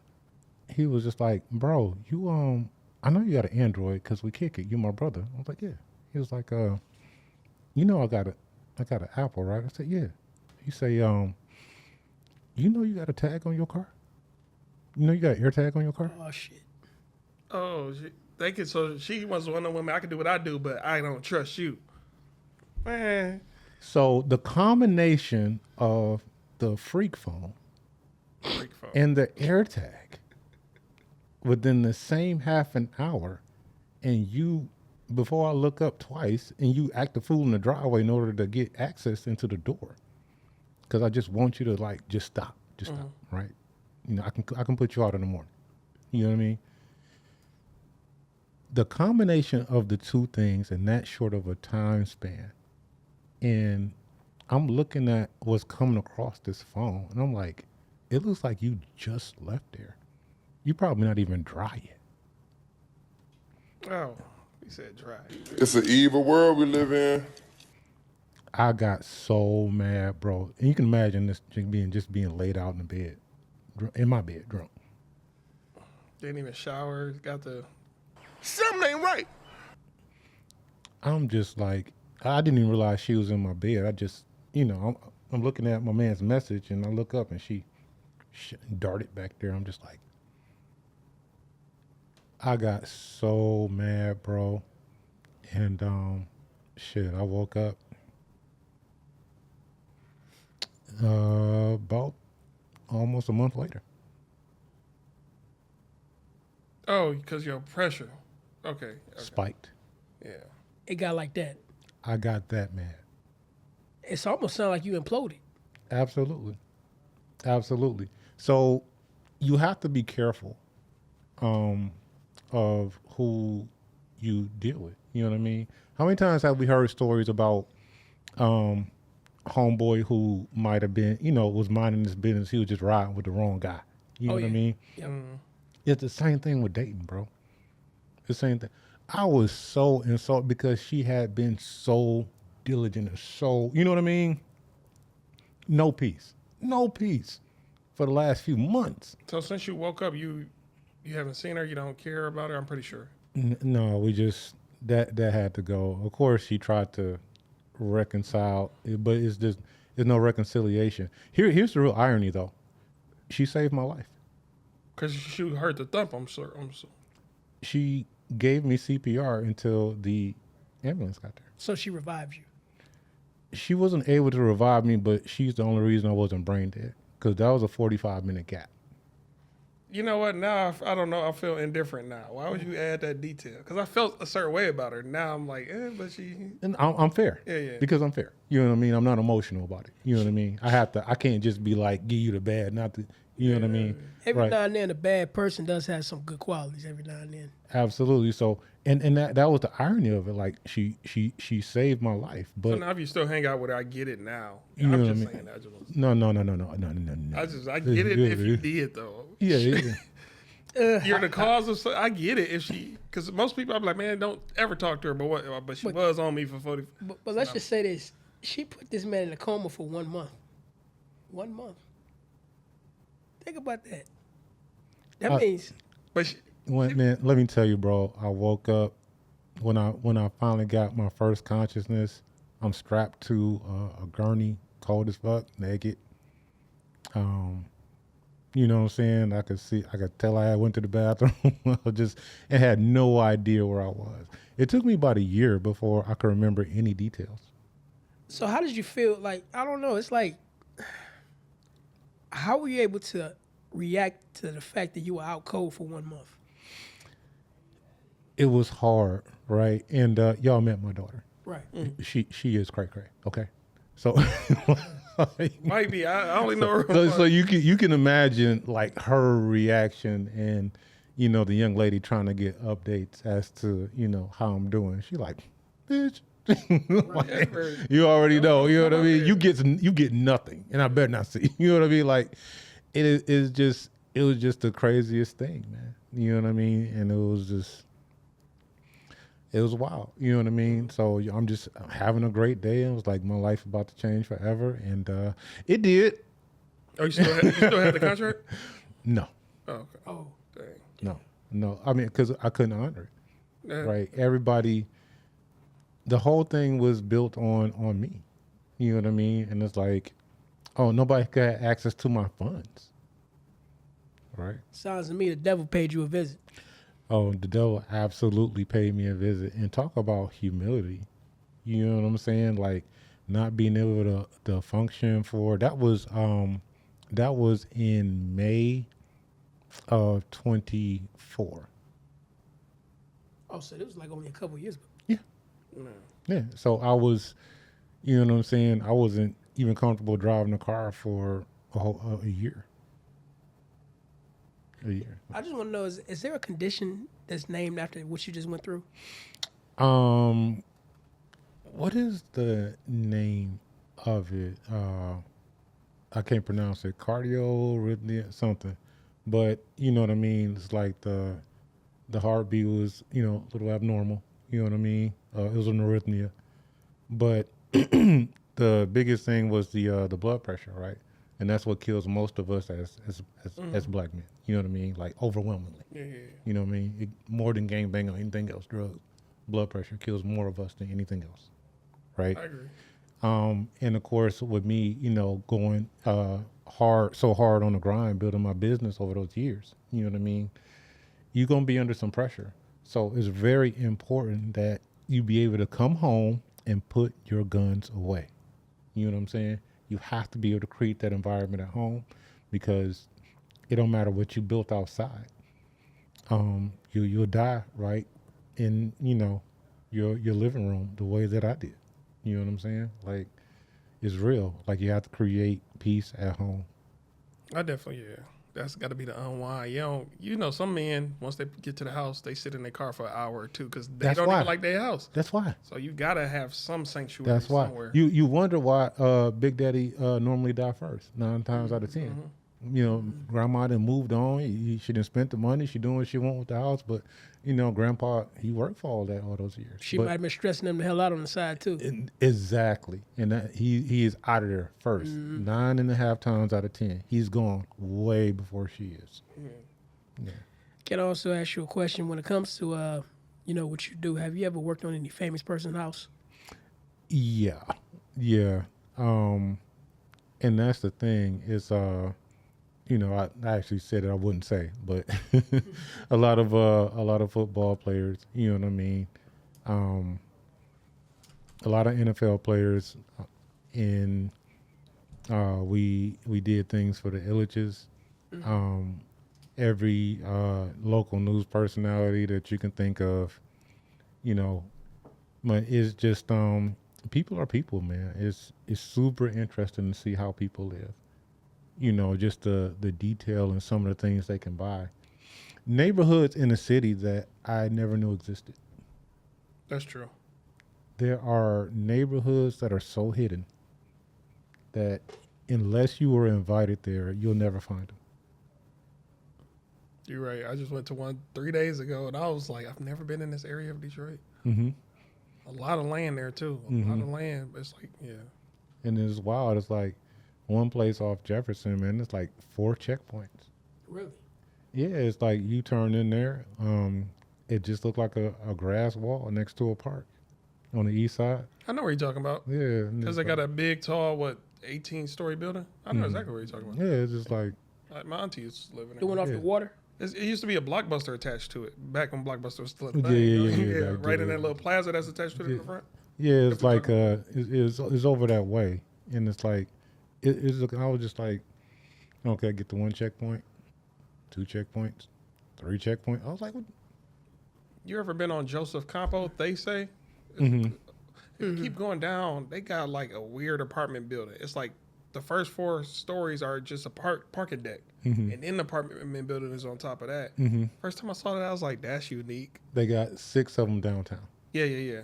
Like 6 of them like that downtown. It's like for us, as we walk about on the street, it's just a parking structure, and people just walk in there, and you know it'll scan your face, and it'll take you up above the parking structure, and luxury apartments, all glass, all the way around, even the ceiling glass. It kind of makes sense when you think about it. It's like hidden in plain sight. Yeah, and that's the thing, and that's the wild part about it, man. So just seeing a lot of interesting things, man, going into people's personal space. You know what I mean? Have you ever been to that hotel off of Jefferson? It's a black-owned hotel right off the water. I always forget the name of it, but it's beautiful in there. Yeah. I know exactly what you're talking about, but it is beautiful, the architecture and everything else. Yeah. I'm glad they still own it too, you know? Yeah, it's hard to hold on, man, because they will buy you out. That's why I'm thinking. I want to go there at least. I think I told myself. Well, I told myself I'm gonna start going at least once a year. You know, just support them. You know, just a night with a lady. Let's go there. Let's just enjoy go. ourselves. You know, Let's just go.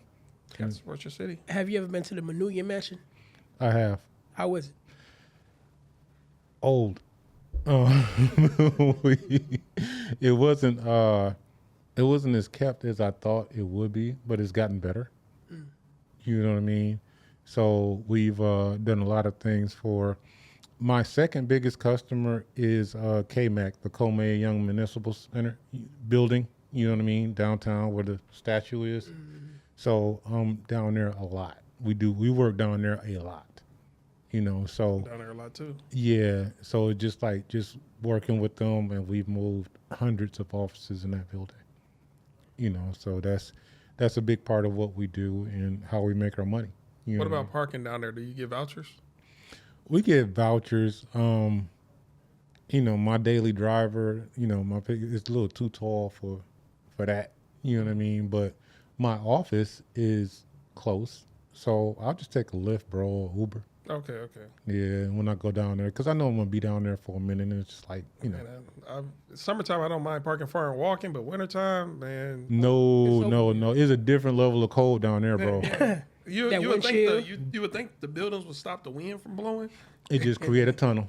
But see, the thing about it, you're right there off the water. That windshield from the water. Yeah, man, it's a whole nother thing. And living, you know, I'm clearly a West Side baby. You know what I mean? But I've been down in the downtown area, like basically off Jefferson, since 2005. You know what I mean? So it's just a different thing down there. You know what I mean? Like the fog, you know, the wind, the winter. I'm gonna ask you this question. I probably shouldn't, but who has better house architecture, East or West? East easily. Yeah, I figure. Yeah. And why East? Everything's on the East. And this is from a born and raised West Sider. Everything like what? everything to do. Every time you want to have fun, you want to go downtown. That's everything to do is east. Downtown is the east side. Belle Isle is the east side. Every significant park, and they've upgraded our park so wonderfully. You know what I mean? And we've been a part of that. So delivering things. So downtown will be conducted as the east side. Absolutely. Belle Isle, yeah. Absolutely. Shout out to the east side. That's all I got to say. Man, I'm still trying to factor that in. Downtown is not the east side, is it? It's So it's east of the city. No, it's It's not. east of the bro. city? It's like it's not east side, bro. Then what is it? Because Woodward, to a lot of people, divides east from west. But Woodward goes- it definitely divides east from west, but There just are- about everything that's that you care about is I'll give east you that. of. Yeah, because I don't care about Corktown. No disrespect. I don't Yeah. care about Joe Louis, and I don't care about what they call it. It's not Cobo no more. When it's No, Joe Cobo, Louis I ain't- liked it. Joe Louis ain't there no more. No, I'm saying, but since that would technically be the west side of downtown. So basically, what you're saying is like you were saying, not Joe Louis Arena, but Little Caesars Arena. Right where that statue is, he was Yeah. talking about in front of Coleman A. Young. That's like the dividing line. That street is the dividing line from east to west of downtown. So with Little Caesars Arena constitute as being on the east side? No, it's not. That's I west. don't know That's about west. that. No, was that east? No, That's no, west. east Yeah, I don't know about that. Okay, I guess you can say that's west side. Yeah, because you got Comerica Park. But I wouldn't even count any of that. I would count all of those as neutral. You know what I'm saying? But it ain't east side. But no freeways connect. No west side freeways go straight down there. But it Oh, ain't. you can't do that. No, you can't do that. But it ain't east side. The lodge. I get what you're saying, but the lodge does turn into Jefferson. The lodge turns into Jefferson. But why are we on the lodge? We trying to go downtown. We trying to go east. We trying to go Belle Isle. I could be going home. You might be right. You might be. We trying to hit the island. We trying to hit all the parks. Now, what about the Island casinos? changed, man. The casinos. That's west side. Because Two of them are west. Yeah, they're west side. the casinos are more west. Yeah, the casinos. Right. Yeah. So we Bricktown is should say east, west, central, right? Because some things are just kind of central. And the Riverwalk. The Riverwalk is mostly east. To a degree. But I'll say about I see why you say that, but yeah. Yeah. So I don't know. No, the Riverwalk is longer than a lot of people think. That's Some what of I'm it goes saying. beyond Joe Louis Arena down over there. well, a lot of that just got built. Like when you think about the development over the last 10 years, it's all been leaning east. All the major construction. I heard that if they do bring Detroit WNBA Sparks team back, it is yeah. going to be on the east It's gonna side. be right there, Yeah. So, Also, the soccer team is going to be west. right across from They Say. yeah, right. No, right near They Say, and what's the other soul food restaurant right there? Behind the Wendy's. You know what I'm The talking fixin'.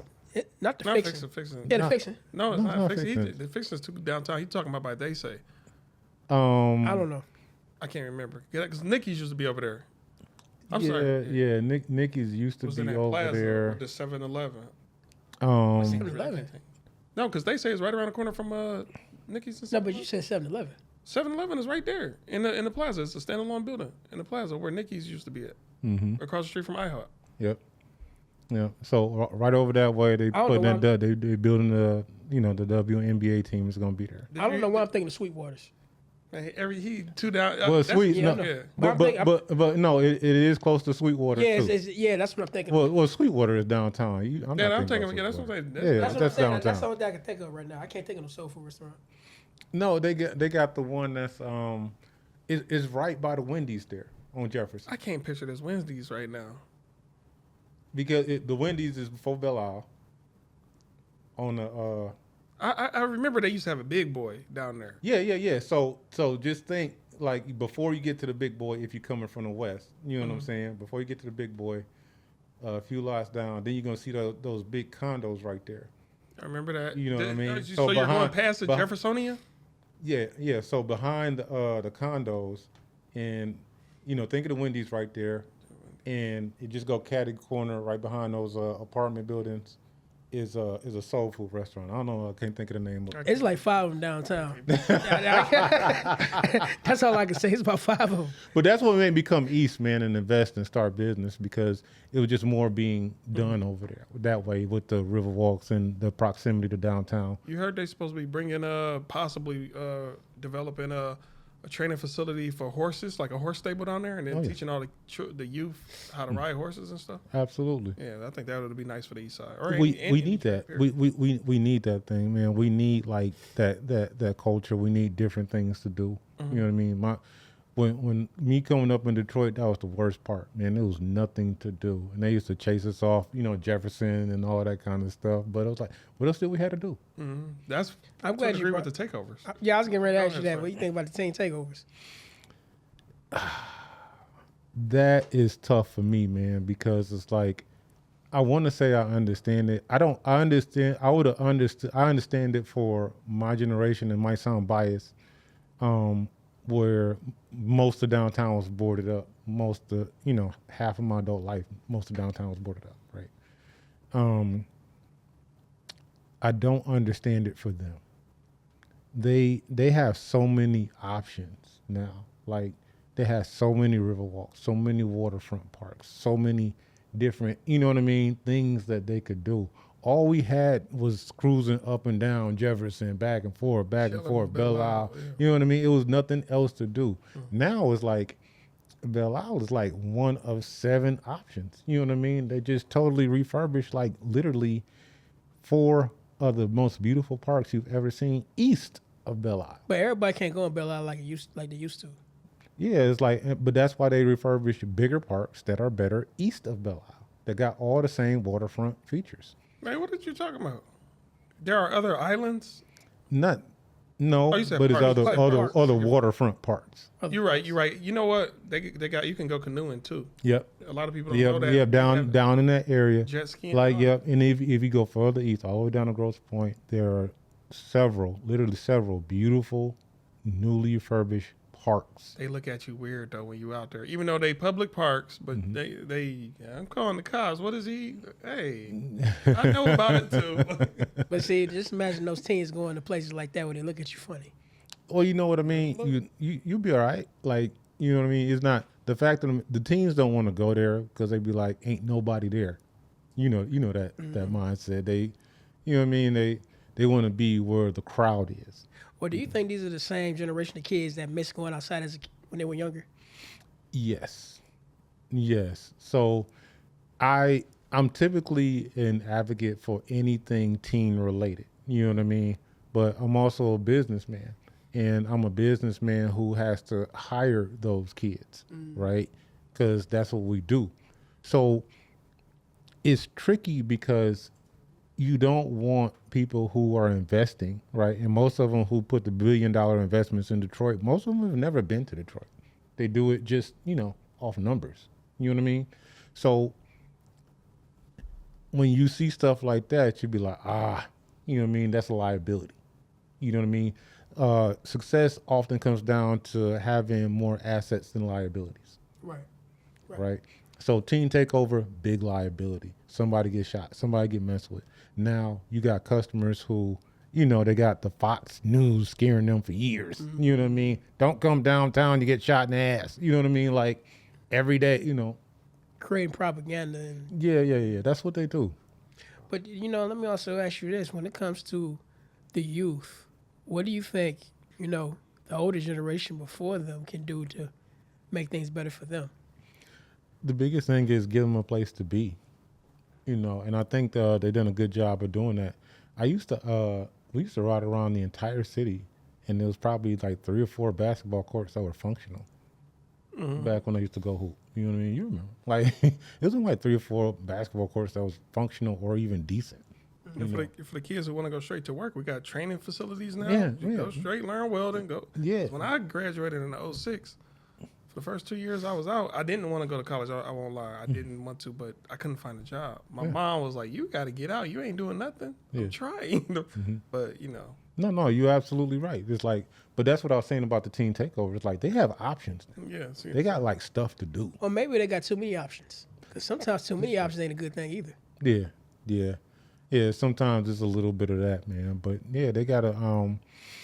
You don't want to put yourself in a place where the kids are a liability. You know what I mean? Because their moms will be the first ones suing you right? When somebody gets shot at the teen takeover, you know what I mean? Because there's always gonna be one.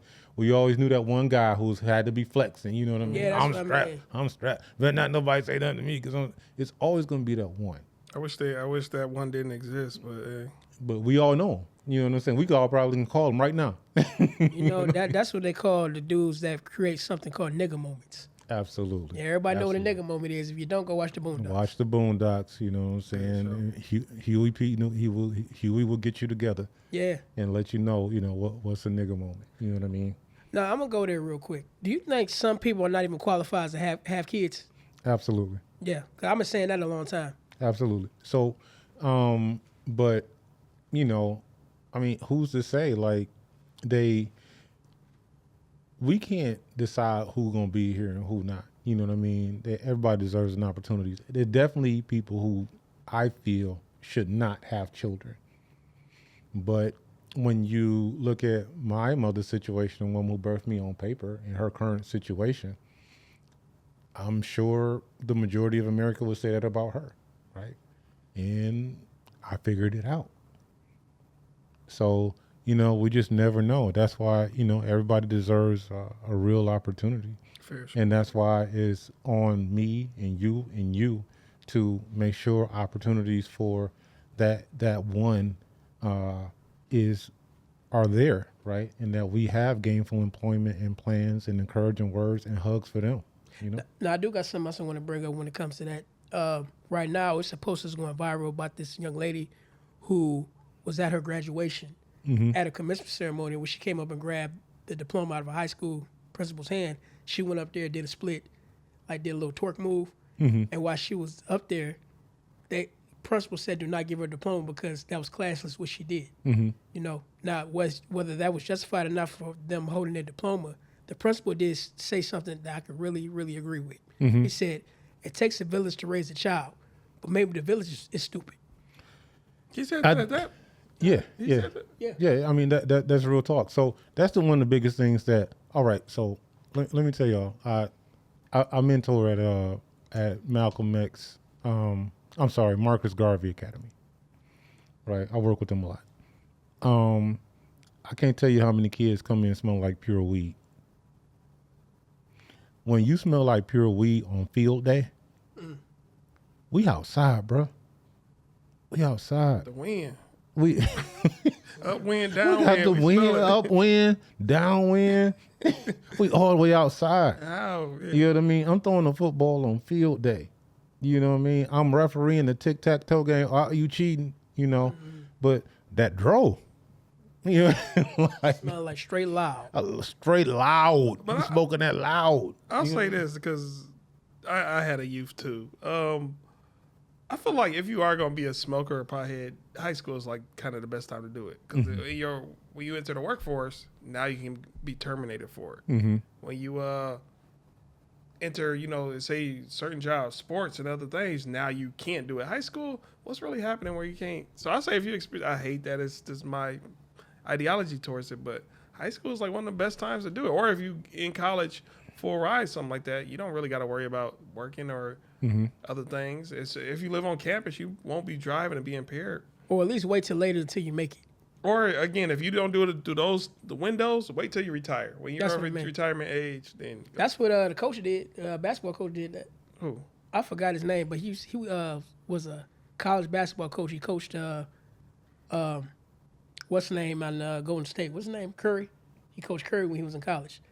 He would not do anything, but when he retired, bro, he got his own weed farm. He plays up all the time, but he made it in order to do that. He didn't do that while he was in the middle of his career. He did it when he was free. We talked about freedom. Yeah, for each his own. Yeah. Some people really don't think they're gonna live long, and that's why they go crazy when they're young. Yeah. Kurt yeah. Cobain and a few other people, they always. Oh talk yeah. about it. Like, They was always on that. Yeah. I remember that. I definitely used to have to Allegedly. sit through the Kurt Cobain days. But that's the thing, man. It's like, so the thing about that is starting and stopping. You missing the key component, addiction. Yeah. Right. You know what I mean? They can't control it anymore. You know. But also, I do want to say what I was talking about. I was talking about harmless things, marijuana and hallucinogenics, acid, other things, psilocybin. If we talk about crack and heroin, I'm completely against you said acid, my brother. to me, ain't nothing wrong. I've never done it. What you think that is? I've never done it, but with my research, have you ever heard about? It was a doctor. I'm sorry, professor at some college. He actually does heroin. Mm-hmm. He does. He's a black guy too. He does heroin, but he does it.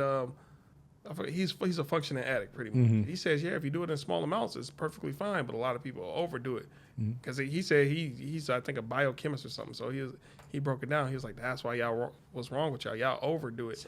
So he will only take like a small portion of it. Yeah, every day he microdoses. He's a heroin addict. all of these things are medicine, and I think we forget that. All these things were for medical purposes. All of them. Not correct. Not correct. But that's totally engineered by us. Yeah. Not correct. I feel like if you can pull it off a tree and just light it up or consume it in some form, it should be good or passable. Yeah. But when all these chemicals to make meth, like meth to me is, that's some real bad stuff. But then you got medicine that also gets conflated with it. That's again, my opinion. I got it, man. I think we're going to kind of go back and ask a few other questions. Just get your views and opinions on the land bank. The land bank can be a tool to create real wealth. Are they still $1,000 houses, or has the price gone up? The price is going up quite a bit, but like anything else, there will be ups and downs in the market, right?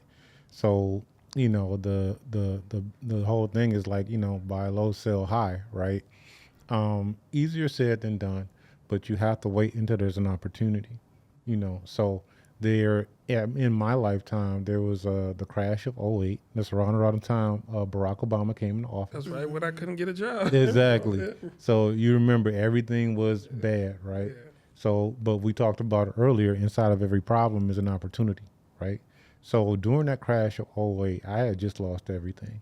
You know what I mean? Because I was my entire career was tied to automotive. You know what I mean? So everything tanked.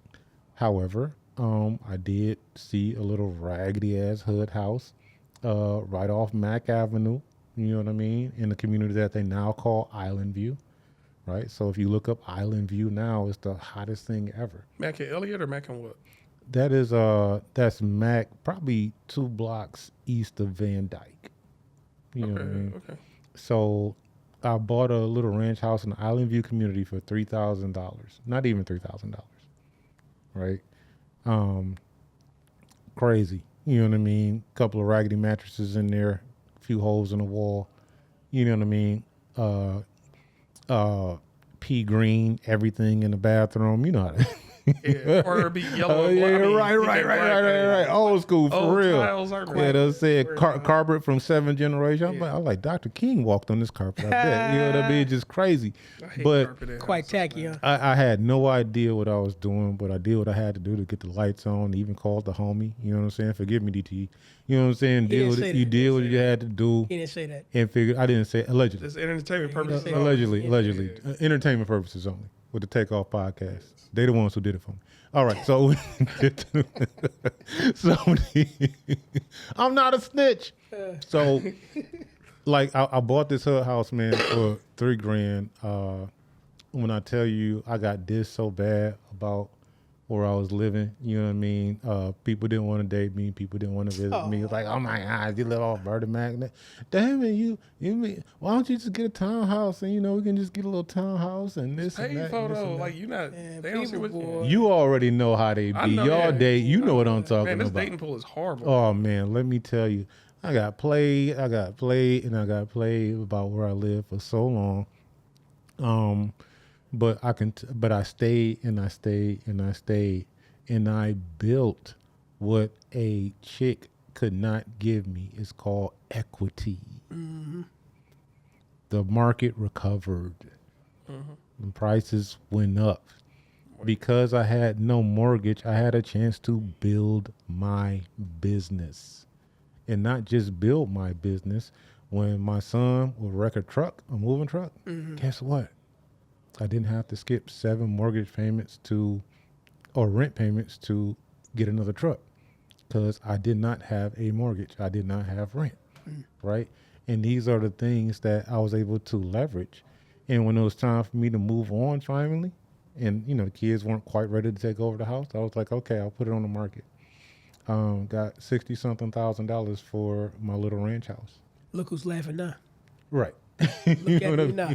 Look at me now. Is that a lucky number to use 60? Because it seemed like I think you said it more earlier. Yeah. I guess it is. I never thought about it like that, but yeah. 2-digit numbers you can't play it nowhere, but Yeah, I know. Right. they need to invent that 2-digit numbers, just 1 through 99. That's the thing, man. It's like the girl I was with, her mama used to clown me, her daddy used to clown me. It was like, hey, that raggedy house, you need to go get. You need to go get. Buy it for me. God damn it, shit. I hate when people do that, man. But I leveraged that money to brand all of my equipment, my trucks. You know what I mean, my box trucks, anyways. And I bought another house directly around the corner. Now, do you have a logo? I do. Yeah. I do. I have a logo for Hired Muscle and a logo for Yard Boss. Can you send me both those logos? Yeah, I was gonna say if you could. Yeah. I incorporated it in the video. For sure. Yeah, definitely do that. I did want to know, I can't remember if I asked this earlier, your thoughts on squatters. And have you ever had run-ins with them? Absolutely. I had, They got so many rights. They got so many. Who make these rights for them? I know. Let me shut up. I ain't going to say it. Go ahead. Please don't incriminate yourself. Squatters have rights, bro. And there's not a whole lot you can do. Shit. So, and it's like, look, we know that. Yeah. But you know what I'm Show us nothing we can't do. Call the homie.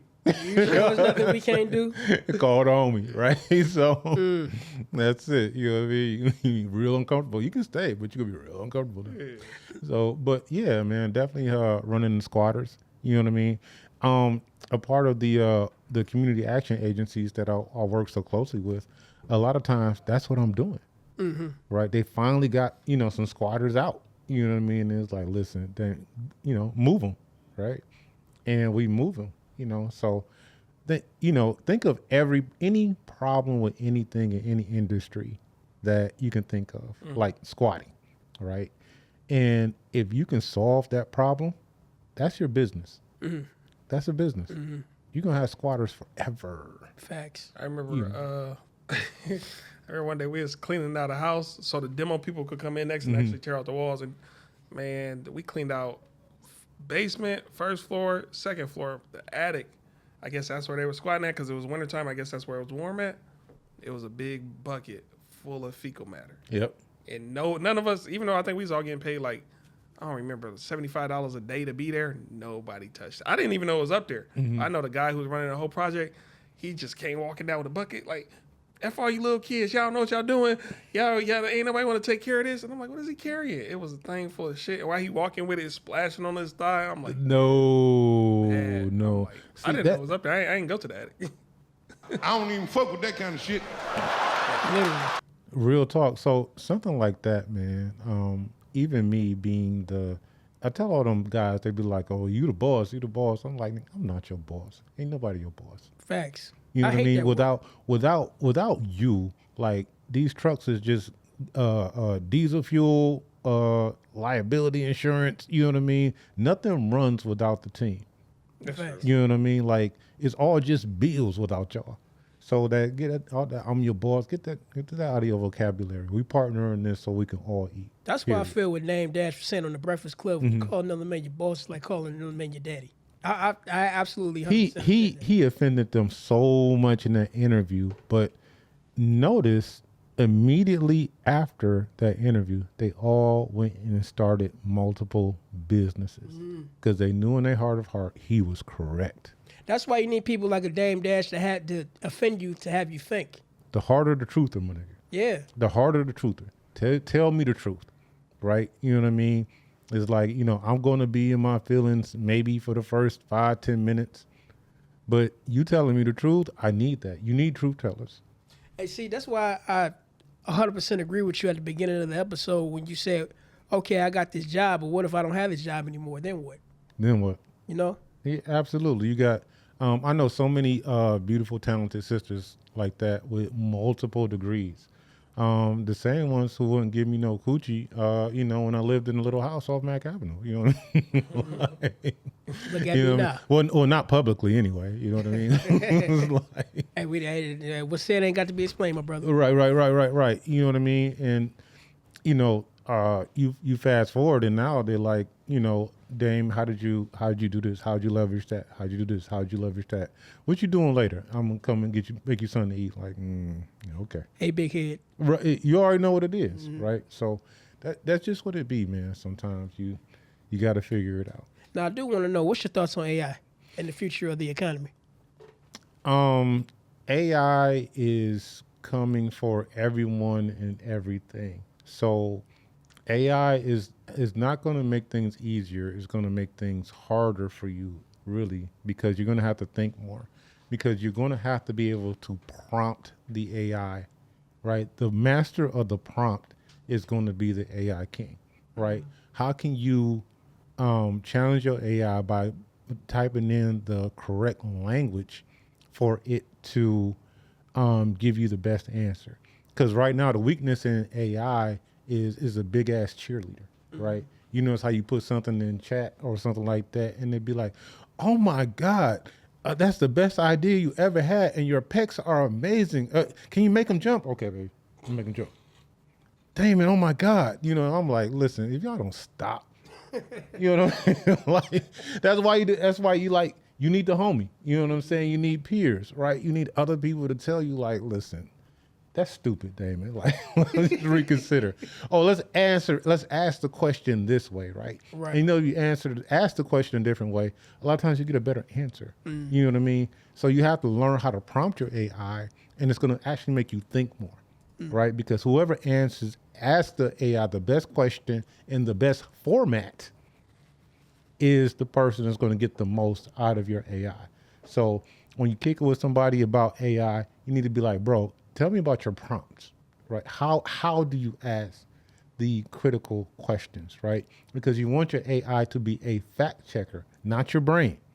You want it to be a fact checker, right? You want it to make you sharper. Steel sharpens steel, my nigga, right? And that's what you want your AI to do. Be like, listen, I don't need you to be a fanboy, right? I need you to make sure I'm sharp, and we the sharpest knife in the room. You feel me? And that's what it is. And also, like, use your AI to master the stock market, because that's the information that we didn't have before. Oh, yeah. A lot of people don't understand that Hired Muscle is a tech company. We were moving labor and logistics. We were also all whatever landscaping services, right? Strong guys, big trucks, add value, lift, relocate, repeat, Hired Muscle, right? But we're a tech company. Everybody asked me, like the big project we did at the Leland Hotel where those people were locked out for a year, you know what I mean? And because the company got their lights cut off, can you imagine just coming in what those people went through, coming in from a hard day, and the lights in your building are cut off after you paid rent, and you live on the 19th floor or whatever, and you got pets and all your stuff up there. Then the refrigerator, food going bad, all that. Yeah. Then the fire marshal come out and lock the doors, because you can't be in the building like that with no electricity, right? Because there's no heat, and those people had like 3 hours to vacate, and they had to figure that out for a year. That's a lawsuit, though. I'm sure they. Yeah. All that kind of stuff, but that still doesn't, count for today. Like, where you gonna take your dog? Where you gonna take your cat? Where you gonna take your stuff? You know what I mean? And even when the city finds some housing for you after months and months and months and get you out of a hotel room, like, what are you gonna do? It's still a small space. What are you gonna do with like your stuff? It's on the 18th floor. So, the city just hired us to take care of that. You know what I mean? We did all of the packing. We did some moving, along with, the city's team. You know what I mean? You know how they have all those that army of guys that's out there, sweeping and whatnot. They worked with us on that, and help with some of the moving. But yeah, that's the contract we just finished up. We just finished that last week. Okay. Yeah. So that was dope. That came through the city. That came through Wayne Metro, like we talked about.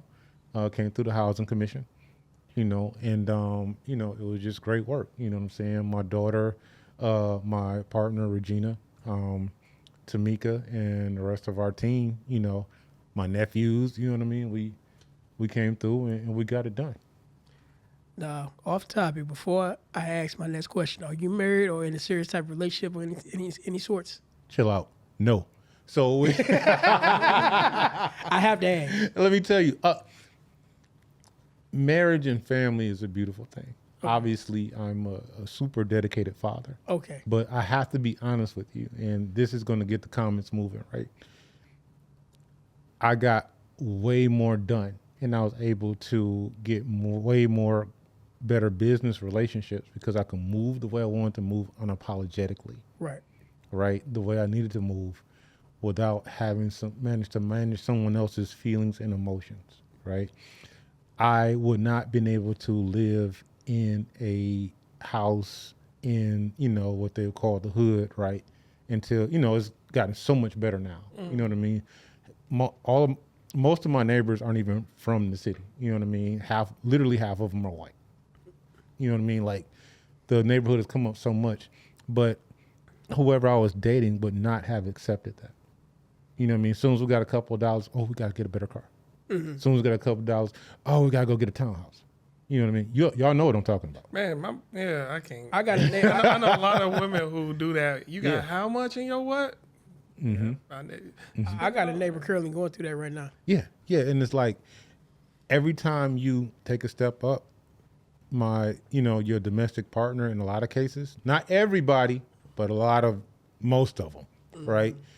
Every time you get a step up, she's going to spend this much more, and this much more, and this much more, and this much more. Versus being I knew a girl, one of my homeboys, he got a girl, they got 3 kids. Mm-hmm.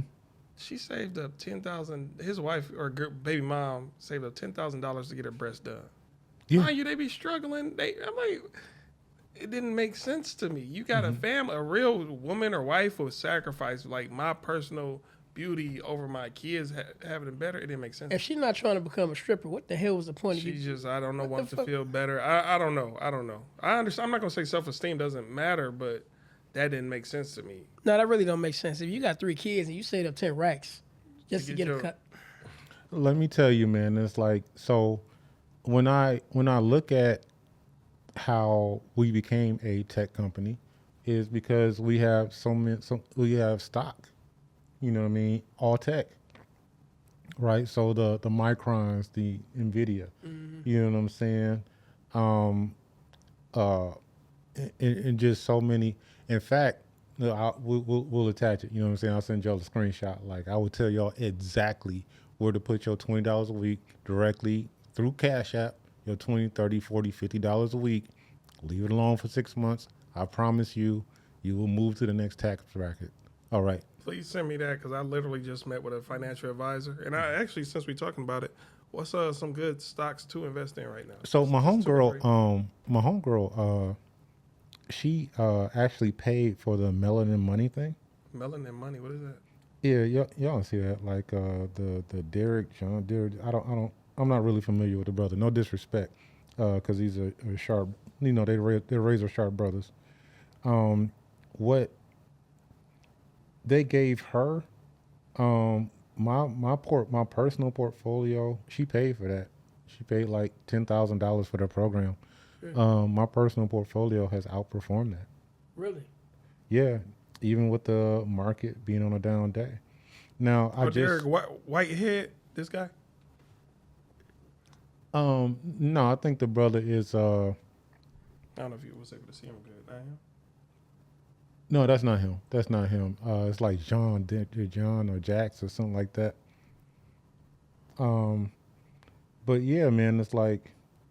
And I just emptied half of my portfolio to cover all the supplies and stuff to do that big project. You know what I mean? Because I'm self-funded. I want to talk about. So we'll talk about just real quick, like. Is it a dividend stock or you don't? No, I'm about to tell you what's up right now. Yeah. So this is This is for the month, right? These are my gains this month, and it's been a down day today, right? And these are the companies. You invest. We look like we almost invested almost the same thing. Yeah, I do that. Cause Micron, that Micron really, Yes. yeah. I do the guard. Nvidia.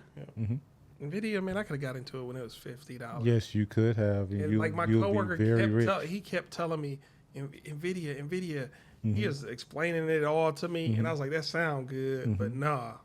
So I've been paying, my payroll for the last few weeks has been at least $6,000-7,000 a week.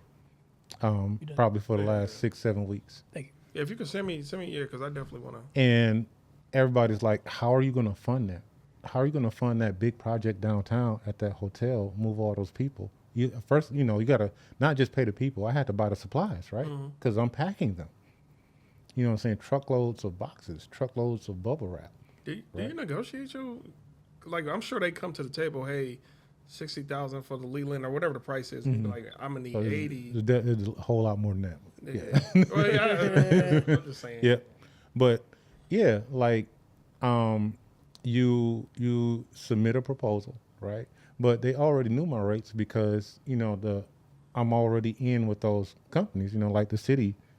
I'm already in with the city. I'm already in with Wayne Metropolitan. The Housing Coalition is already familiar with me. So they already had an idea, what it will look like. And I put my team on it, and it's like, go. So I basically stripped down, half of my, well, not even half, but a lot of it, just to cover the project, right? Everybody got paid, you know what I'm saying? I bought all the supplies. And, just got our first round of payments maybe an hour before I saw y'all. Feels good, don't it? Listen, man, it feels real good. You know what I mean? It's like, but I didn't go and buy buffs. You know what I mean? I went and bought a new lawnmower. Something, reinvest. Absolutely. You know what I mean? I don't buy anything that doesn't make me money. That's facts. Full stop. Facts. Right? If I'm dating somebody, best believe they add real value. Man, how many? Not but JJ value. That's like 1 in 50 now. It's bad. These women, man, it's bad out here. Well, the thing is, it's like, where do you be at? You know what I mean? Because you want to go to these business mixers, these small business mixers. You know what I mean? And I'm not like, you want to get into these cohorts where they do the socials, right? Because what you're going to find is you're going to find uber talented sisters. Right, but they don't have any money, but they have everything here. You know what I mean? And you can say, listen, we can figure this out. My 10% partner, Regina, right? Just a yogi, you know what I'm saying? Doing her own thing, right? Working part-time in different places. And I was like, and she was like, I don't know anything about moving. I don't know anything about logistics. I don't know anything about any of that stuff. But she was the kindest person I ever met and the most honest person I had ever met. And I was just like, we can work together. And she's smart. So I'm like, I can teach you this. But being kind and being honest, I can't teach you that. Right? So here's my business. Right? For you, follow up and take care of my customers with my business. She started off answering the phone for me. You know what I'm saying? That storage warehouse and with the moving company. And, after we scored that first big contract at the huge roach towers, you know what I'm saying? You're probably like, which one? So, I mean, like, you know what I mean? But like, after we scored that first huge contract, I had just bought a nice car, a sedan, to help move the guys around. It was a Volvo. I gave it to her. Okay. She still drives it to this day, and that was like 8 years ago. Yeah. So. Well, that's a good car too. Yeah. Some other Listen, companies, it is dope. Listen, she ain't had no problems, and she go up north all the time with her people. Yeah. So, but that's the thing, man. It's like you go to the thing, Go to the small business thing. Go to the motherfucking thing. Right. You know what I mean? Like, I don't like to be around people like that. Oh, that's that don't go outside generation. Yeah, You know what I'm saying? Like, no, go outside. Plus, you got to know how to talk to people too. And that's it. When you actually go outside, that girl that used to always hit you and pinch you, that you thought she was crazy, and you ended up marrying her, 20 years later. You know what I mean? That's because your mama made you go outside. Exactly. Right? You know what I mean? And get to know some folks. I will say this. Yeah. I'm glad, from what it sounds like, I'm glad you chose a good receptionist, because that alone can turn customers and clients away. I call people just to order food. Mm-hmm. Customer service. Customer service is horrible. It's one guy. I really need him, so I can't. No matter how bad his receptionist was, I'm still reaching out. But everybody else, I'm like, nah, click. Or I'll just go in person. How did apps take over the restaurant industry and every industry? Apps took over because people don't want to wait. Mm-hmm. And that it goes back to what you said. Who's your first line of defense? The person who answers the phone or the person at the door is the most important person in the business. Mm-hmm. The person at the door who greets the customer initially or answers the phone initially, and the janitor. Those are the most important people. No, that's fast, because you see them right there. You're on the front line. Because even with restaurants, if the bathroom is horrible, I know you ain't washing your Oh, hands. you can deal. Bad food. That's an irritant. You know what I mean? Yeah. You can't go in the bathroom. It's a wrap. Something going on. I'm good. It's a wrap. It's a wrap. Smell a little funny in there. It's a wrap. If they call your company, they suppose, like, hypothetically, your company Mango. Hello, this is Felicia with Mango. How you doing? Something. But if it's just what you want, yeah, click. Yeah. I'm sorry, I can't do it. That's it. And it was that level of kindness and professionalism and patience, and the level of patience, a God-like level of patience that I just didn't have for some things. You know what I mean? And a lot of times, especially with ladies, you know what I'm saying? They communicate, they'll communicate to one another things that we want, that they want to me. You know what I mean? And it might just be some kids in the background and just they, start talking about that stuff. And it's like, oh, okay. She wasn't biting my head off. It was three screaming kids in the background. She was just like, dang, what am I just? You know what I mean? You were just around the energy at the time. Yeah. So, just that feminine energy, especially working with a lot of young men, that big auntie energy. You know what I'm saying? It came into play. A lot of times I'm busy as hell. I'm dropping everybody off. I was like, all right, man, I'm going. I got to, ABC 1, 2, 3. And she's like, did they eat? I'm like, these are grown men. They got paid yesterday. Damon, they're 17, 19, and 23. They need to eat something. That'd be funny. You go in your pocket. They didn't eat. It's 90 degrees out there. They money already gone. Right. You could have went in your pocket and gave them Jolly Ranchers. Yeah, say that. Thank you. You know what I mean? They don't think about none of that. You can have one gray beard guy out there. He got his pail. He got his thermos. You know what I'm saying? Because he go like, what you got? He thinking. He was like, and he'll tell him all the time. He was like, y'all been up fucking all night. You didn't stop to pack a sandwich? Hell no. But that comes with a level of maturity. Yeah. That comes with a level of maturity.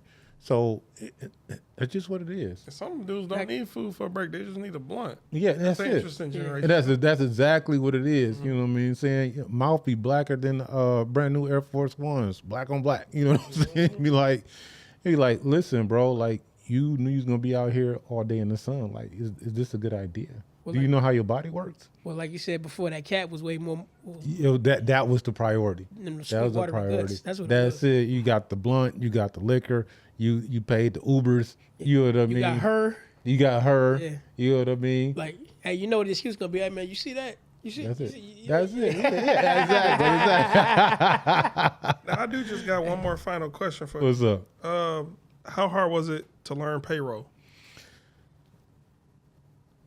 Payroll is, I'm still learning payroll. Still learning? Let me tell you, like, it is hard to learn payroll. This is the biggest thing. You can never spend your money for real because you don't know what's going to happen. That's true. You know what I mean? You're not going to make payroll if your trucks don't work. You're not going to make payroll if you don't have your cleaning supplies. You're not going to make payroll if you ain't got enough chicken to sell those chickens. You know what I mean? You can't spend all of your money. because business is so unpredictable, right? And then on top of that, the constant is payroll. You never know when you're going to need extra help. So the thing is, you need to have an abundance of something, right? So you just have to be very careful with your money, right? So when you think you got, a little money, don't do it. Right. You know what I'm saying? Don't go by the bus, right? Old girl who, act kind of funny. Yeah, just leave her alone for a few more months. Mm-hmm. You know what I mean? Keep your money in your pocket because you need to know how to make payroll. My suggestion, when you can afford it, the moment you can afford it, hire a third party and let them handle it. Facts. With the taxes and everything else, right? There's going to be somebody like you at the small business thing looking to launch an agency like that who knows how to prompt the AI to take care of your books. Mm-hmm. And she would do it, or he would do it for pennies.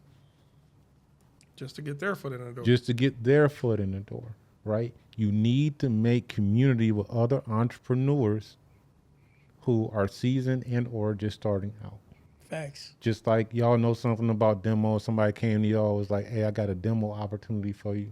And, you just might be our city. Like, hey, you guys need to submit a certificate of insurance. You know what I mean? Be like, damn, we ain't got all that. That's going to cost us literally thousands of dollars, at least $5,000 up front. Yeah. But y'all know Damon. Hey. But I do got a final question I do want to ask you. Being the big business man such as yourself, what are some of the things you like to do for fun? Oh, bro, I'm a certain age to Twitter. You know what I mean? I'm 47 years old, so I ballroom. You know what I'm saying? I get out there. You do the James Brown? Nothing wrong with it. That's it. Oh, that's I doesn't do the James Brown hustle. You know what I mean? I do all that. Do the ballrooms. I do the hustle. You know what I mean? I just, it's kind of a Detroit rite of passage after you get 40. You know what I mean? Just a rite of passage, you know what I mean? And it's funny, man, because you will you'll meet a lot more ladies knowing how to do that than talk about icebreakers. You know what I mean? Talk about, when you are out and you see that buyer, you know what I mean, who won't return your emails and she just stand there like, hey, you ballroom? You dance? I dance. Yeah. Let's go. Let's go. Let's get it. When I tell you, and even on dates, man, you can kind of control that whole thing. Mm. You know what I mean? As long as there's music playing, like you can still have a good time. Because I think the thing about dates a lot of people don't really remember is to have fun, to let loose, to not worry about your day. Yeah. Like let me tell you, man, she did not stay in the salon for 4 hours just to, well, y'all both doing that. Yeah, doing that. Yeah, I can't stand that. Doing that. You need to be able to be like, hey, come on, baby, let's dance. Let's go. Let's do something. Let's do something. Let's dance. Let's do some do whatever it is that we do. Something. You know what I'm saying? Yeah. Whatever she like to do, whether, maybe she like to walk in the park. You need to have a thing. You know what I mean? And find out what her thing is, and you need to be able to do something. You need to have, a couple of weapons, bro. A couple of weapons. I agree. Yeah. That's why, that I'm glad you brought that up because that's actually one of my spots. Mm-hmm. Actually, a couple of my spots. If you know, you know. That's all I'm saying. Yeah, take them hustle classes, man. You get out there and do a little hustles. You know what I mean? She be like, I don't know that one. You know how the girls are. Yeah. But I don't know that one. If you grab their hand and bring them to the floor, they women like spontaneity like that. They like the spontaneity and the spotlight. And that too. You know what I mean? You get her out there where the party's kind of whack and things are just kind of whack, and you can just get out there and cut a rug with the utmost confidence. Even if she's not as comfortable, you can just kind of do to the level that she's comfortable. Leadership. Bro, listen, alpha. Because it's a lot of dudes. They'll, like you said, spend their money on Cardis, New Jordans, and that, and all they do is post up with a girl at the club and observe. Right. Girls be bored. Now she bored. She's still a girl. She been doing dance routines since she was this big. Yeah. You know what I'm saying? You need to be able to go out there. You ain't got to be dancing with the stars, but you should be able to do a little two-step. You know what I mean? A little, if you jitting, you might be doing too much. You might be doing certain nights. We're not scooting across the floor no more. You know what I'm saying? But who knows? Maybe the club might not be the right environment. That's true. It be too damn loud in there. You could go to the patio. Yeah, that's what I'm saying. Like You know, it's hot and musty, breath stanking and shit. You know what I'm saying? You take her to the right environment. Yeah, the right environment. 'Cause Yeah, you create it, and like I said, if you just got music playing and you know what you're doing, you can create a moment. Have you Right. ever Because been if to you the, listen to trap music all damn day talking about killing and You don't want her anyway. you don't want that's not going to create the right vibe. You don't want her anyway. You don't want her raising your daughter Have you been to And son. and son, right? the DIA, those good events, mixers and stuff? Have you been to any of them? I have been to a lot of those. A lot of client, invites from clients and things like that. But those are the type of mixers you want to go to. Yeah. You know what I'm saying? When they hit that floor and do the little ballroom hustle, you need to be able to do that with her. You know what I mean? With It's her. Detroit, yeah. Them, You know what I mean? This is Detroit. You need to be able to have signature things. They got signature things in New York and DC and every. Like you need to. This is your city. You need to know your signature thing. You know what I mean? But yeah, that's what I do for fun, man. Get out there, cut a rug. Ballroom. You know what I'm saying? Then you can get done dancing with her. Then get her mama and her auntie out there. You know what I mean? Now, I do want to ask this before we get to this bowl. Since you be on East and West Side, what's the best coney on each side? Or best restaurant? Let's not even do conies. Let's do what's the best restaurant on each side of the city? The best restaurant on the east side of the city. That's a good one.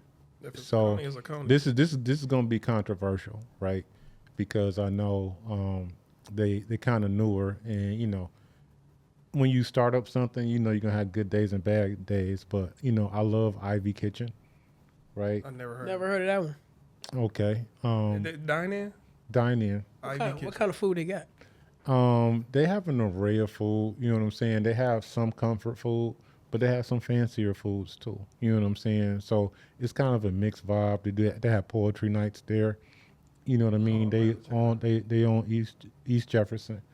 You know what I mean? Is a sister. You know what I'm saying? She was a former collegiate athlete. You know what I mean? Real nice lady. Super savvy business person. You know what I mean? So I would say, go there, do that vibe. Definitely one of my favorite places to be on the east side. Okay. What about West? West side, let me tell you, I got so much because I'm only like 3 miles outside of downtown, so it's hard. Oh, that makes I got a lot of options. You know what I'm that saying? It's makes like sense. it's never a reason for me to go on the west side because I'm 3 miles outside of downtown. Yeah. I got all the dope parks on the east side and all that different stuff that we just talked about. Is this black spaghetti? It's not a lot. Ivy Kitchen? That's I think that's like squash or something like that. I Yeah. look good. I'm sorry for cutting Yeah, you off. yeah. Oh no, man! Listen, man. The way they do their cabbage, it's dope. You know what I mean? But I like colorful food. You know what I mean? Do you have a favorite genre of food, like Chinese food, soul food, Italian food? I like a little bit of everything, man. You know what I mean?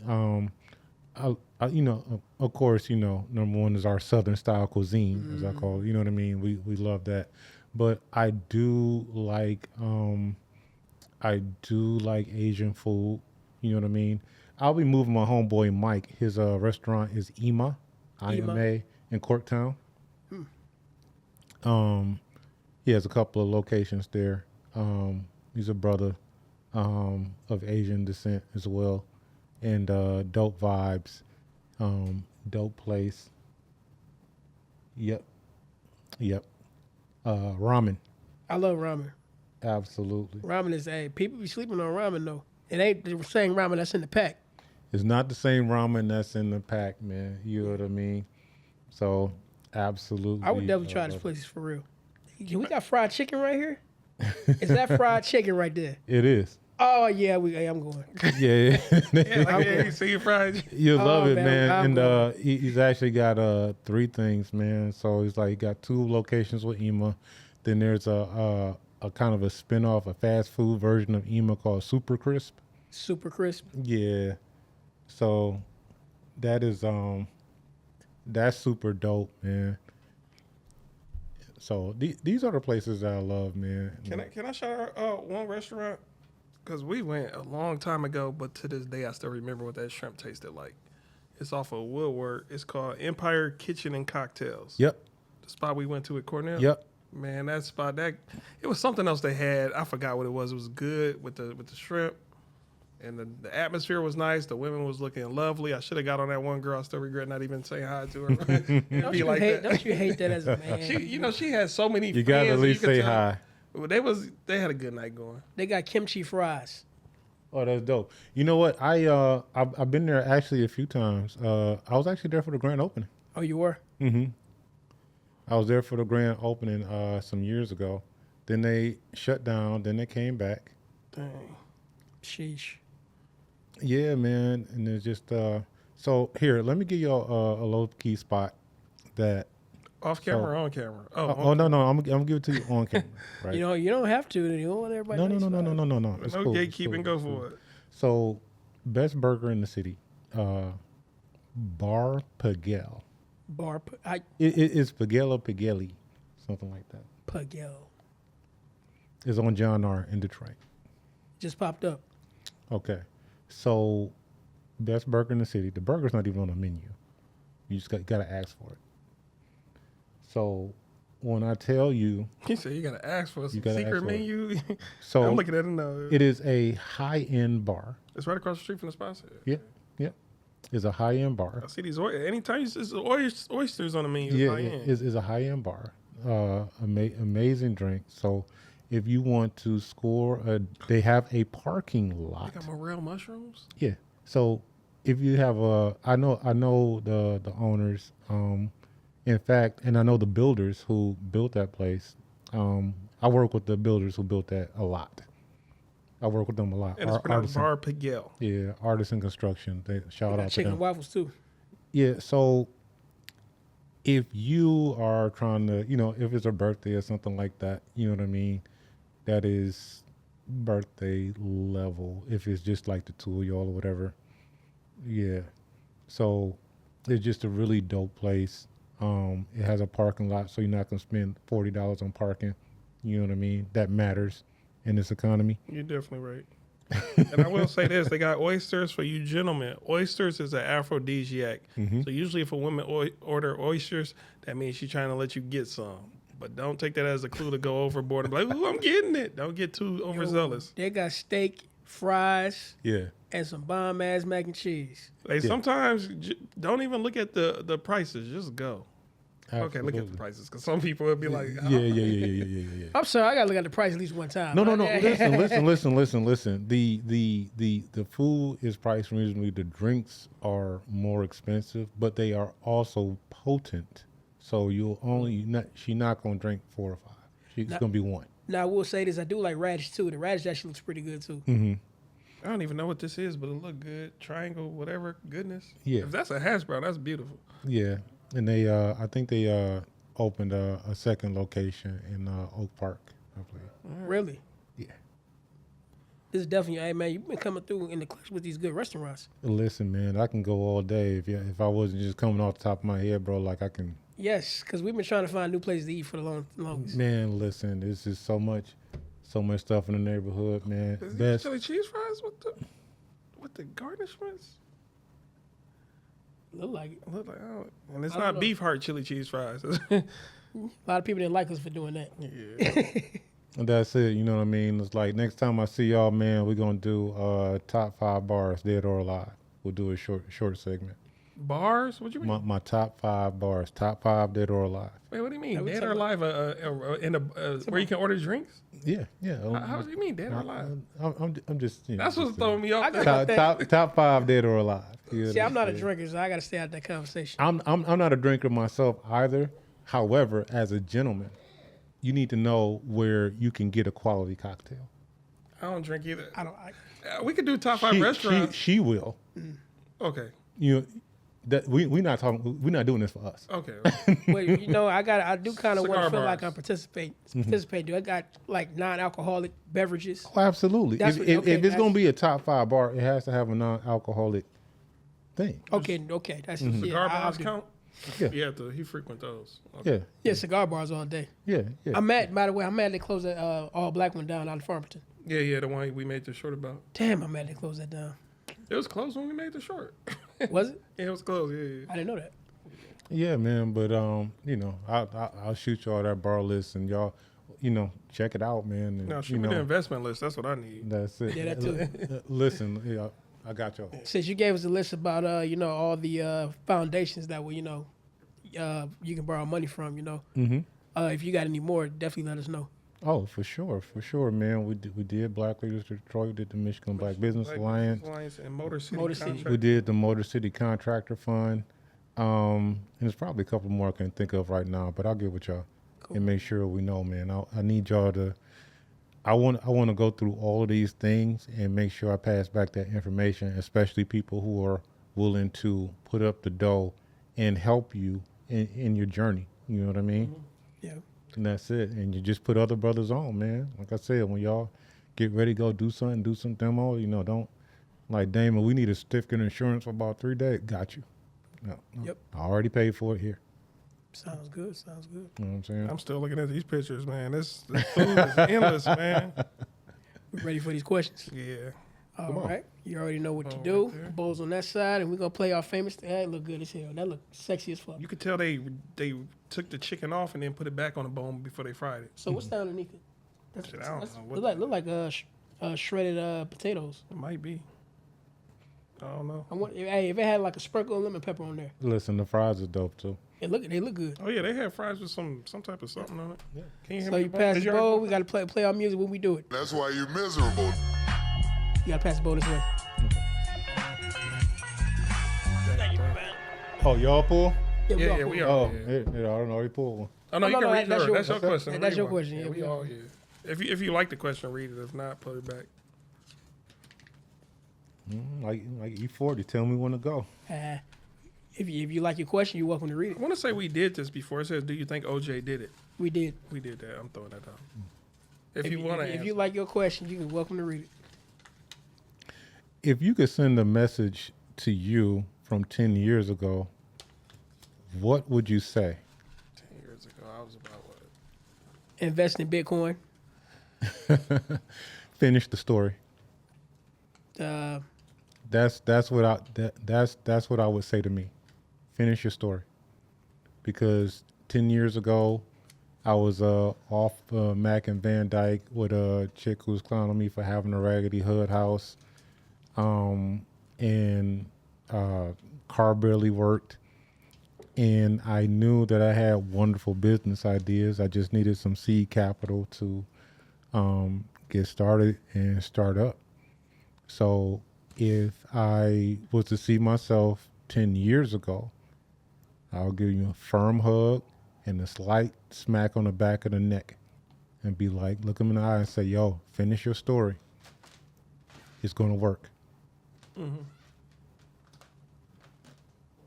You didn't answer the question. Repeat the question one more time. I want to make sure. Oh, my bad. No, you good. No, I answered the question for myself. But if you could send a message to you from 10 years ago, what would you say? I would just say start now. I'm a procrastinator, so I would say start now. Don't procrastinate. Start. Paralysis by analysis. That's something that I always warn my team about. Paralysis by analysis. It will kill everything. Yeah, start now. That's all I can. Yeah. Well, I already said invest in Bitcoin and understand that your words have power. Yeah, for sure. I would have watched what I said a little bit more on those days. My question says, what is your favorite album cover? We did that already. Did we? Yeah, we could do it again. Album cover? We never did an album cover. Yeah, we favorite. did. Remember when we did Earth, Wind, and Fire at one time? A long time ago. I don't remember But answering this we can do it question. again. I really don't. We can do it. That's cool. I can't. The only album I can come into mind right now is Nas, Stillmatic, or Illmatic, and there's a few coming to mind now, but I like Stillmatic album cover because it was bright orange jumpsuit he had on next to a pigeon while he was stooped over. I just like it. What about y'all? Favorite album cover? I got to put some thought into that. You got one? I think it was I was a kid, and one of my first albums that I bought was LL Cool J walking with a panther. So I just thought it was cool because L, he always got the bright colors on. You know what I'm saying? It was new technology at the time. He looked like he had the real panther. Next to him, whatever. He got the bright yellow Kango and the dope panther. You know what I mean? That's when he had like the big old butt album and all that kind of stuff. Lisa got a big old butt. Yeah. Yeah. all that stuff. So it was dope, man. I think the one that stand out to me the most when I first saw it, Ice Cube death certificate. And man, Cube, I used to love Cube when I was a kid, bro. Mm-hmm. Like, some of the things he do now, you know what I mean? But yeah, but you can't discount the rapper. That's you know what I mean. Yeah. What do you do now that it got you now? He tried to, he did some things for money, basically. You know what I'm saying? It's like he kind of leaned Trumpy. You know what I'm saying? He's a little Trump. I don't know. This is why I disagree. Yeah. Because you talk about when Trump was going against Biden in the first term. Mm-hmm. He presented a plan to both of them. Because he's just trying to get black people to understand how politics work. You have to present a plan to both parties, and if you want our vote, we need to come to an agreement now prior to voting. Don't give us promises and after we vote you vanish. That's why I would disagree. I don't feel like he's performed yet. And on top of that too, Trump was still president at the time. So whether you hate him or like him, he's still the president. You gotta go to the king first. Yeah, now my biggest issue with it was, man, what was the end result? You know what I mean? It's like, especially what he did to LA, man. They just took over LA. ICE just like pummeled everybody in LA. What happened in LA? Big internment camps was like, it wasn't covered very well. You know what I mean? I'm thinking ICE. I'm thinking you still talking about I'm talking about Ice Cube. I'm talking about Ice Cube, right? Because they were primarily locking up Hispanics, no-knock warrants and dragging them off to them camps like with no charges or nothing. So what does that have to do with Ice Cube? What I'm saying is if you have to be very careful who you even appear to endorse, right? Like one of my dream things is to have a political action committee. Right. So if you are not clear that you are not anti this, you got to be very clear because people are only going to hear what the first 5 seconds. Right. You have to be very clear that you're anti this or pro that. He didn't know either. Does it have to say that? No, that's not what I received from it. So if you want to stand on stage and be friendly and embrace, the orange guy on multiple occasions, it just, it doesn't rock well with me, right? And I'm very well versed in the political realm, you know what I mean? And the Platinum Plan, of course, Trump was willing to have a meeting with him, you know what I mean? But once you place yourself on stage smiling with Trump shaking hands, it's going to send signals. No matter what you say, the optics are the optics. Well, let's flip the script for a minute. What if it was Biden? Would it be perceived more better? I don't know if it would have been perceived better. It probably would have been meh as opposed to anti, right? Just based on our community's level of understanding with politics. You see Ice Cube on stage, shaking hands, yucking it up with Donald Trump, right? So now this gives you license for the person who does pay no attention to politics. They're just like, oh, well, you know. But at the same time, it's okay to yuck up when somebody says, if you don't vote for me, then you're not black. Right. It is. Now, what Biden said, and when I think about it, is I wouldn't have worded it that way. But the facts are the facts. Everything, whatever you didn't like about Biden, Trump has violated you 100 times worse. I don't agree. I don't know about that. I don't agree. No, We definitely gonna have to have you back on. We're gonna talk about that another time. 100 times We're gonna talk worse. about that another time. We're gonna dive deep. Pause that conversation. But can I read my question? Does your spouse's sexual past matter? Absolutely. Yeah, I agree. Yeah.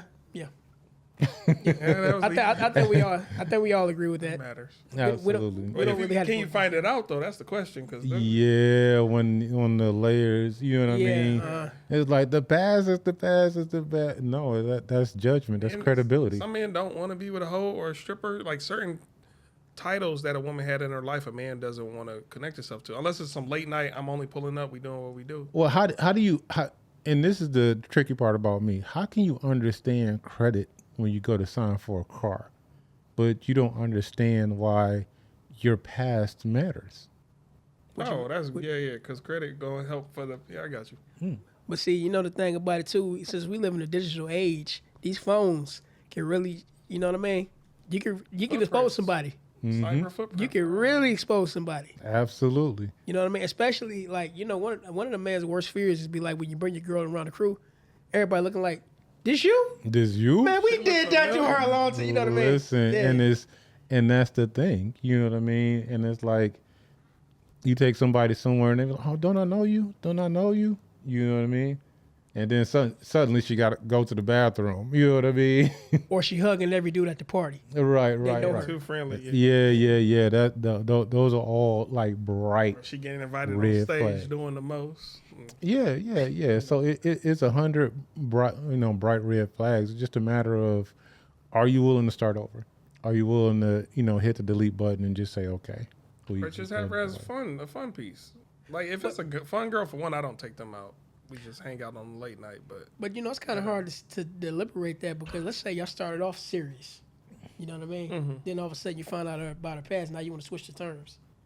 the terms get switched. Contracts get changed all the time. You still gambling though. It's like because you can end up liking her. You know what I'm saying? That's she true. can end up being something can happen, and maybe she's the one that nursed your baby girl back to health. Because she a hoe doesn't mean she can't measure the Tylenol. Yeah. I'm sorry, I'm like this. If you a hoe, let me know you a hoe. Mm-hmm. That's all I care about. Actually, we talked about it before on this platform before. Hoes sometimes are the realest ones. They rarely lie. My landscaping guy goes, he said, listen, if it wasn't for hoish activities, most of us wouldn't be here. So I was like, okay. He is not lying. Shout out to you, brother. Brother Charles. You said some real shit. Because if you could only have kids after an official marriage, Mhm. a lot of people, Most of us would not. Listen, most of this would be farmland. You ain't lying. or some people just got married vastly earlier because This farmland. yeah. Because that's a bar right there. He actually said some real. He said we would not be here Man. if your mama wouldn't get down at least once, twice here. None of us would be here. Well, everybody serves a purpose. Maybe that woman's purpose is to bust it wide open. And that's the thing. Like maybe it was just to get you here. Maybe it was. To do something amazing. That's You know what I'm what I mean? saying. So you can't Make your people proud. You're here. Make them proud. do the thing. You a side chick, baby. Don't you want to be saluted? Be proud of who you are, man. It's real. But yeah, man, we would appreciate you being on here. Before you get up out of here, do you mind telling people where they can find you? And where they could apply if you're looking for helping hands. Absolutely, man. So again, my name is Damon Cannon, founder of Hired Muscle Logistics, Labor, and Moving in Detroit. We lift, relocate, and repeat. We believe strong guys with big trucks add value anywhere, all day. That's Hired Muscle. And we have Yard Boss Detroit Landscaping. So you guys can just go to our website, hiredmuscledetroit.com. And we are always looking for young people who want to work. And we want to give you an opportunity. We believe in taking our people from the block to the clock, straight up. So, and I wanted to make, in effect, real change in my community without having to ask anybody's permission. We're on mission without anyone's permission. We're not tied to any religious group or a political party. We don't care about none of that. We don't care about your PO. We want you to work. We want you to improve your quality of life. And we want to be a vehicle to help you do that. So, yeah, that's us, man. Damon Cannon on Instagram. You guys can find me. It's real easy. I don't know my tags. Same thing on Hired Muscle or Mr. Hired Muscle Detroit. You search those things, you'll be able to find me. And, yeah, man, I'll see y'all out there in the D. What up, though? Hey. Give him a round of applause. Can't wait to have you back. Yes, sir. And you know who we be. Stubbs. AD. Peace. Peace.